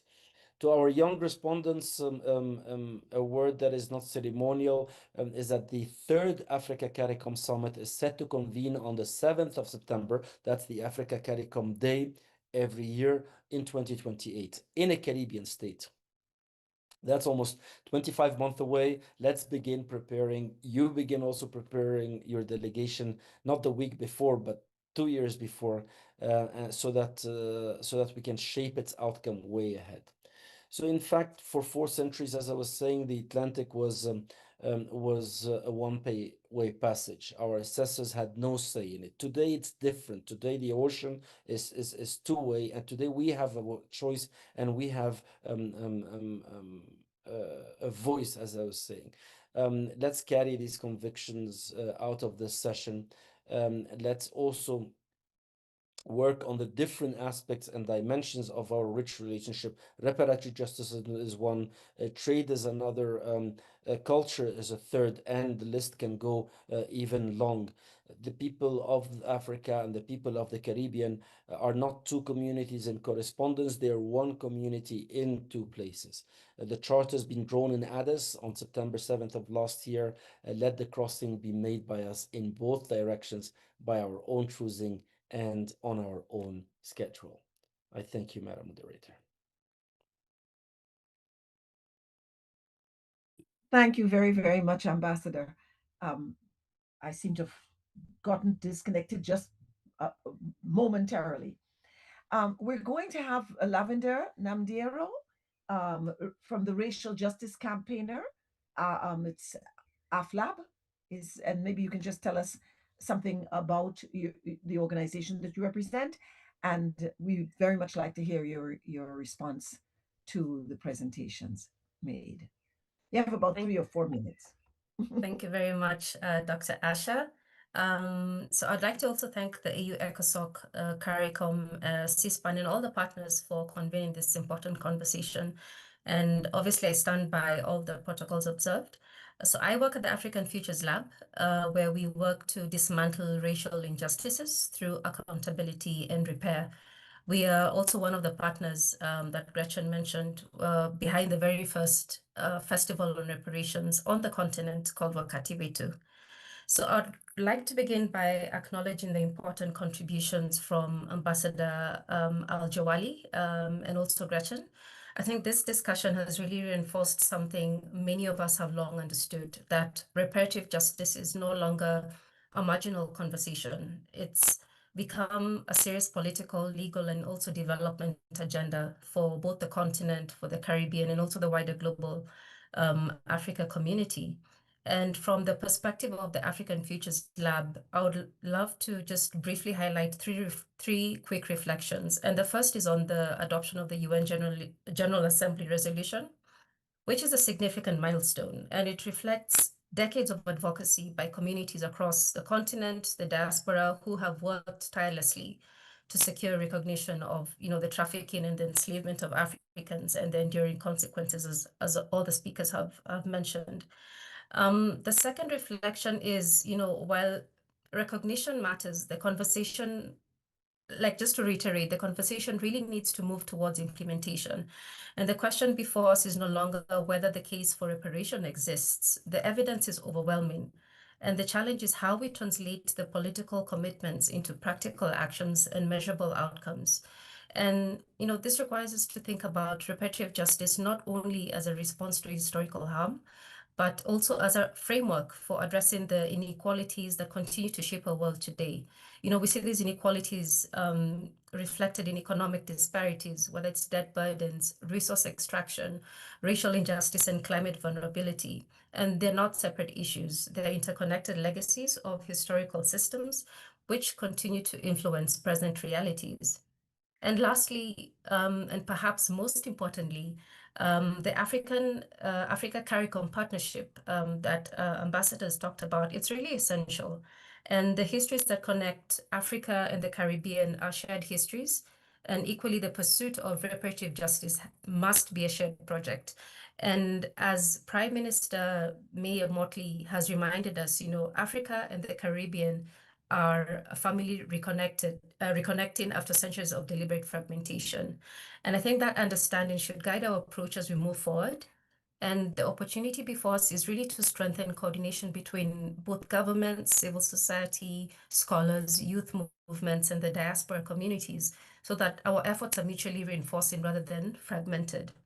And the second Africa CARICOM Summit and the joint declaration on the pursuit of reparative justice, I think they provide a really important foundation. And the task now is to build on that foundation through coordinated advocacy, aligned policy positions, and collective advancement of the global reparative justice framework. And ultimately, I think success will not be measured by declarations alone. I think we can all agree to that. It'll be measured by our ability to move from recognition to accountability, from commitments to implementation, and from acknowledgement of harm to meaningful repair. Thank you so much, moderator. Thank you very, very much. Do we have our second respondent with us? That is Mr. Christopher Brathett from Barbados's CARICOM Youth Ambassador. Yes, I see Mr. Brathett. Thank you very much. The floor is yours. Thank you, Madam Moderator, and thank you for having me. I just want to echo the sentiments that were given earlier, thanking AU ECOSOC and the Caribbean Pan-African Network and all other involved stakeholders for convening this meeting. I think such a dialogue is extremely important, and the inclusion of young people like myself in this dialogue is very much not only appreciated, but it is necessary for us to create a future and to design a future that works for all of us. So I'm very, very happy to be here. I wanted to kind of just speak towards the tangible, or rather the actionable objectives that will be built upon the foundation that was laid by the 2025 Africa CARICOM Heads of Government Summit. Now, the summit, in my opinion, it demonstrated 4 important truths. The first one is that Africa and CARICOM are stronger when we act together and when we coordinate our efforts on the global stage. Secondly, it is necessary to demonstrate to the world that an unimaginable justice was committed against our ancestors, the effects of which still permeate our post colonial society, and therefore justice is a necessary pursuit. Thirdly, we must understand that our partnership and our meaning the Caribbean and Africa, our partnership must be measured not only by the declarations or the communiques that we issue after such summits, but by the tangible benefits to our citizens' lives. And fourth, we have to consider that our greatest resource is neither our geography nor our economies. It will always first and foremost be our people. And therefore, the question that I have is how do we support them and how do we strengthen the connection between our people? I think the way forward should be centered around 3 pillars: diplomacy, development, and people, especially our young people.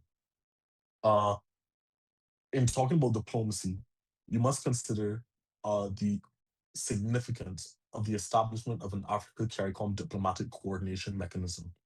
A joint CARICOM African bloc would be highly significant, not only because it would dominate not simply because it would dominate international dialogues on its own, but because it would become one of the world's largest and most influential voting coalitions. I am not arguing that such a bloc would be able to outvote everyone, neither would it be a kingmaker. What I am saying is such a bloc would make the ability of global consensus to be reached extremely difficult without meaningfully engaging with the priorities of the Caribbean and of Africa. And therefore, I believe as a diplomatic best practice, we should find a way to coordinate our positions wherever possible before all major international dialogues, because a united front would truly prioritize our perspectives and genuinely make us a global heavyweight contender. On the pillar of development, the Caribbean and the African partnership possesses extraordinary economic potential that remains largely untapped. Africa is home to one of the world's fastest growing populations and emerging markets. I consider that within the Caribbean community, we possess globally competitive industries in tourism, in financial services, in creative industries, in education, and increasingly on education production and in security initiatives. The question is not whether opportunities exist. The question is whether we are prepared to build the bridges necessary to achieve them.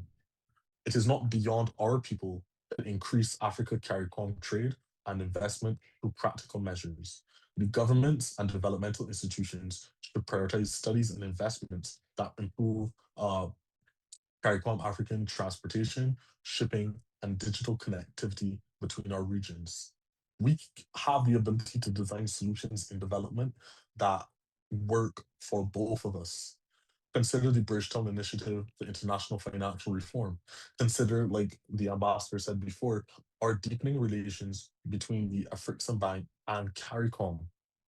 Both Africa and the Caribbean understand vulnerability in a deeply intimate way. Vulnerability to climate change, to supply chain disruptions, and to food insecurity. And so rather than confronting these challenges on our own, we should leverage our collective expertise to address them together. And then finally, I want to talk about the last pillar, people, because our people would be the heart of the partnership between the Caribbean and Africa and the global African diaspora. Far too many people, for far too many young people like myself and people in my generation, Africa and the Caribbean remain places that we know about primarily through history books, social media, or cultural expressions. They exist apart from us. We must find a way to change that. I believe what we should look at is centering people-to-people exchanges, because a strategic exchange program which involves young people which involves academics and which involves civil society, can fundamentally transform our understanding of the relationships between Africa, between the Caribbean, between the African diaspora globally. And I want to emphasize that every year that passes in which we do not capitalize on such an exchange, it affects our people adversely. We need to engage with each other in the 21st century, and that engagement cannot be confined from government to government interactions. Exchanges can turn nations into people, and that contributes to the humanizing of relations in a way that no other interaction can.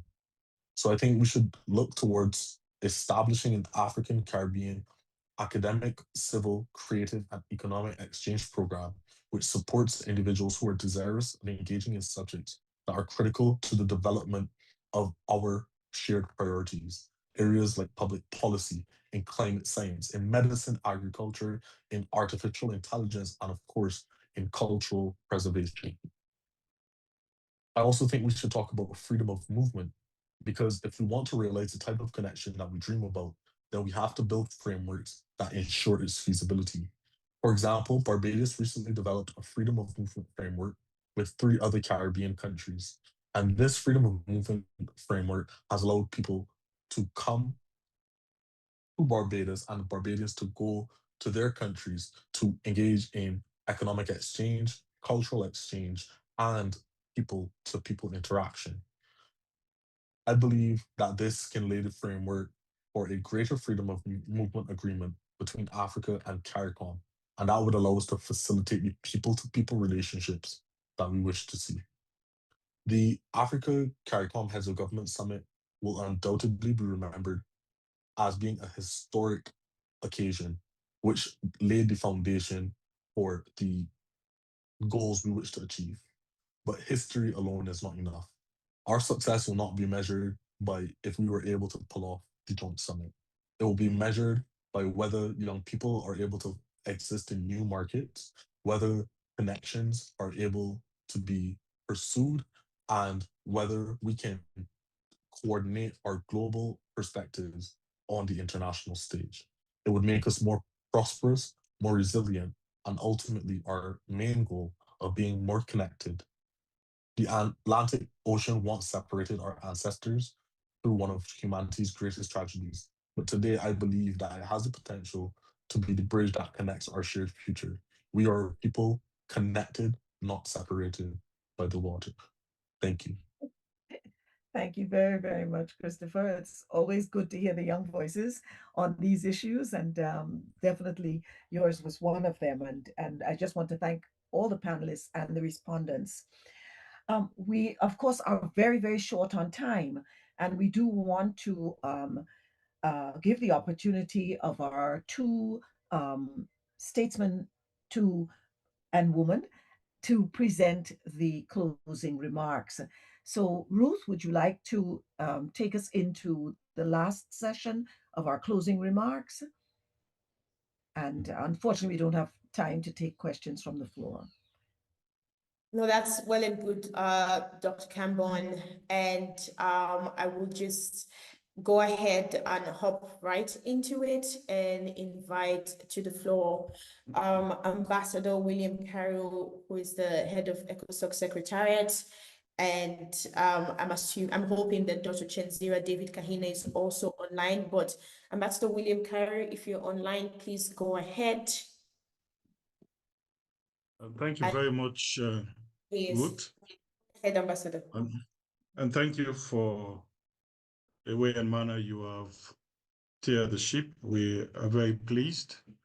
Excellencies, distinguished representatives of the Caribbean Pan-African Network, CPAN, CARICOM Reform Initiative, the African Citizens and Diaspora Directorate, representatives of the African Union organs, the Emancipation Support Committee, development partners, colleagues, ladies and gentlemen. It is my distinct honor and privilege to bring to a close the 2026 Global Africa People to People Forum. Allow me to express my deepest appreciation to our co-convening partners, distinguished panelists, moderators, youth respondents, and every participant who has joined us today.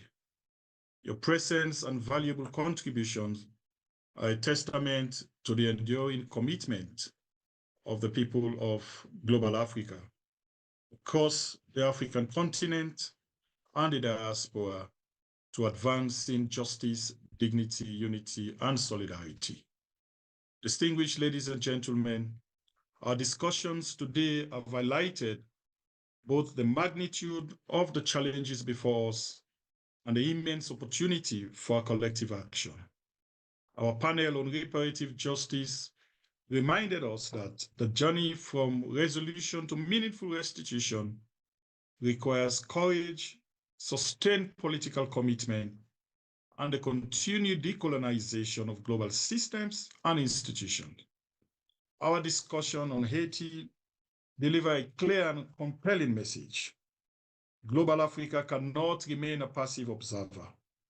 Our solidarity must be practical, visible, and sustained if we are to support the Haitian people in their pursuit of peace, stability, and development.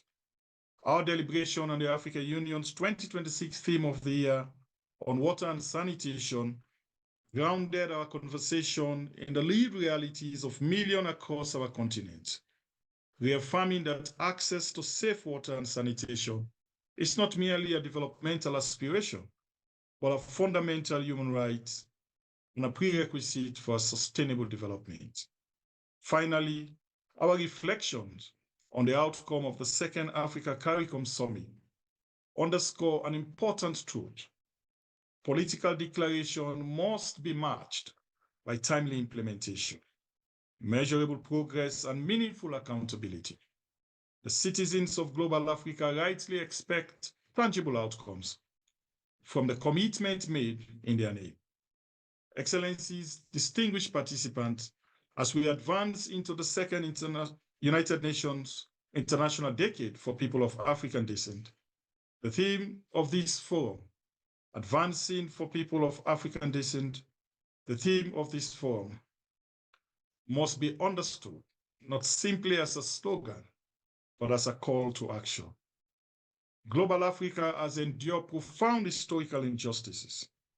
Global Africa has contributed immeasurably to the progress of humanity. And global Africa deserves justice, recognition, and equitable opportunity. Let us therefore return to our institutions, our organizations, and our communities with a renewed determination to transform today's dialogue into concrete action.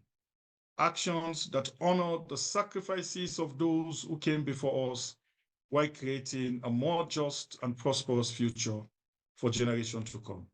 Before I conclude, allow me once again to extend my sincere appreciation to CARICOM, CEDAW, CPAN, the Emancipation Support Committee, Reform Initiative, for their unwavering partnership and commitment to this important endeavor.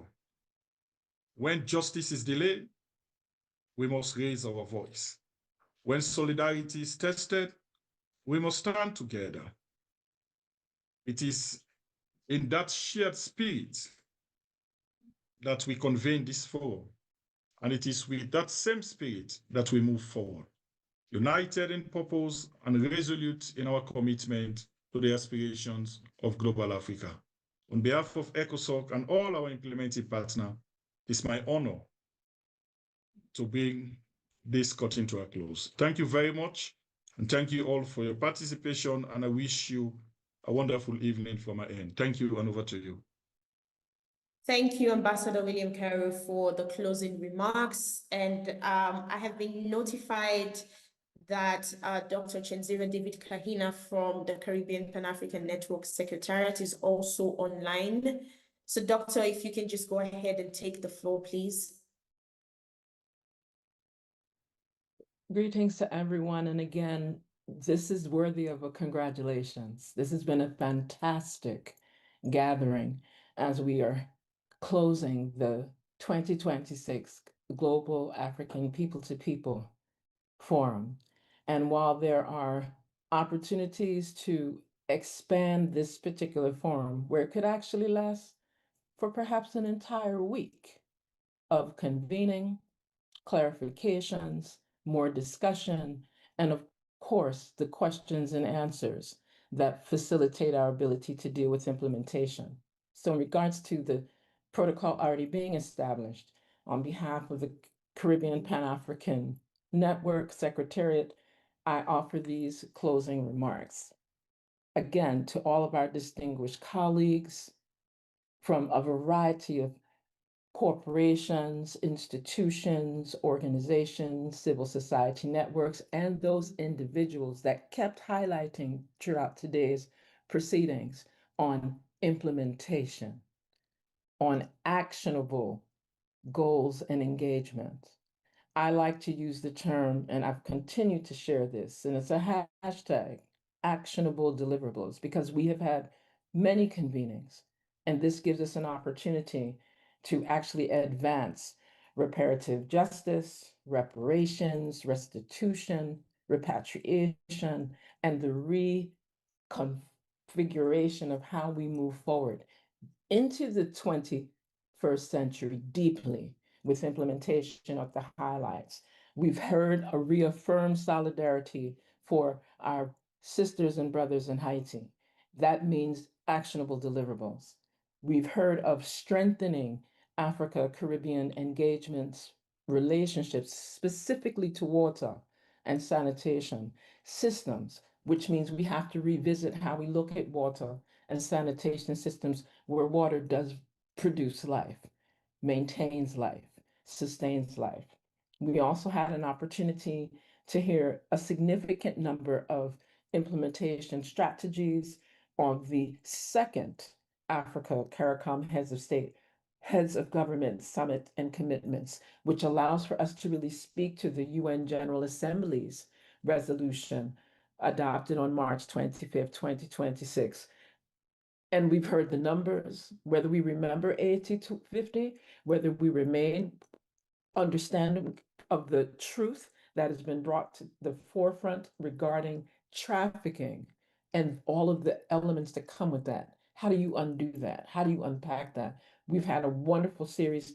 For those that are looking inside of the webinar chat, that is an entire new platform and forum because there were so many other questions, so many other issues that were brought together. So to really move on this theme of assuring sustainable water availability and safe sanitation systems to achieve the goals of Agenda 2063, it really facilitates our ability to look at water, sanitation, security, protections of our women and girls and men and families and societies and institutions to the level where we can authentically have our youth who have presented today in an exemplary, I think that's a whole other, we should see claps and hands and notation coming through this particular platform because our youth came forward in full, and I'm going to use that term,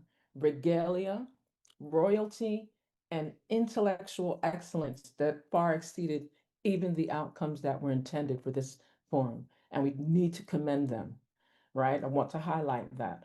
So we're very excited about the present and the future. We tend to say that children and the youth are our future. Present, future, like no. And I think that that was also something that was facilitated and guided by our ancestors. I think it's important. We heard that. We heard the spiritual component. We heard a cultural component, an economic component, a political component, an educational component, all of those building blocks that facilitate society. So again, extending our thanks to the African Union ECOSOC, CARICOM, the Caribbean Pan-African Network, the Emancipation Support Committee of Trinidad and Tobago, Reform Initiatives, and every speaker, every moderator, every artist, every participant, and even those that felt that there was a certain silence. Even in your silence, we know that we can leave in purpose and commitment to this action for justice, for unity, and transformative development across global Africa on each side of the Atlantic pond, not just an ocean, it's small. May we continue with this work and keep implementation and actionable deliverables at the forefront of our work. We're giving thanks. Thank you very much, Dr. Kahina of the CPEN Secretariat, as well as to Ambassador Cairo of ECOSOC Secretariat. In the interest of sustained engagement and with permission granted by ECOSOC Secretariat, I would like to spotlight two events happening next month in Cairo, and if the technical team is on standby, we have the posters and the QR code that could be displayed at this time. But while that is being sorted, the two events are happening next month in Cairo, Egypt, and we are extending an invitation to everyone on here. Is the International Law Conference on Reparations happening on the 30th of August 2026.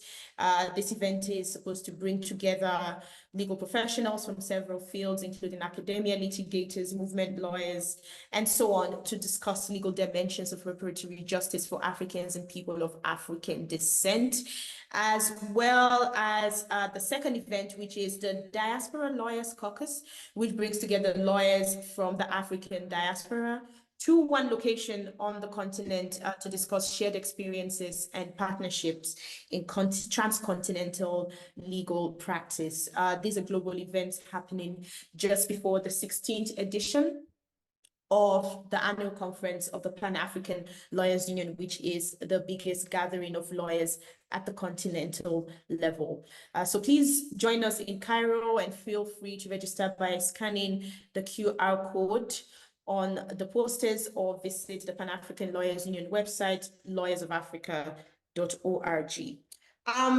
Other than that, I just want to say thank you once again for your time, and special thanks to the organizers, of course, for creating space for us to share and connect as people to people of global Africa. And with that, I'll just say congratulations to those of us still standing or seated. We have now come to the end of the forum. And on behalf, of course, of Dr. Asha Kambon, who I am honored to share this moderator role with, I just want to say thank you, gracias, merci beaucoup. And to my fellow East Africans who are still online past 8 p.m. local time, asante sana na usiku wema. Thanks. Zikomo to those in the southern part of the continent. Thank you all. It's been a wonderful pleasure. Okay, bye-bye.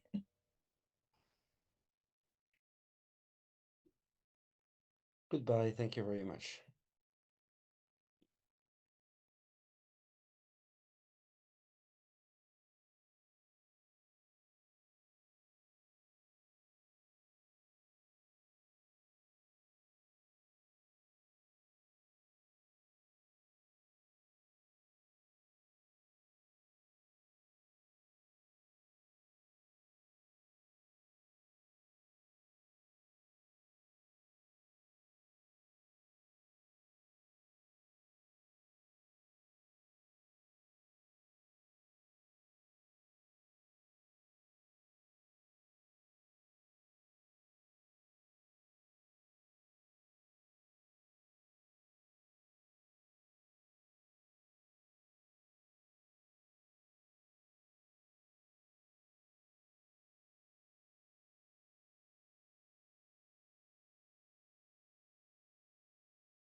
Recording stopped.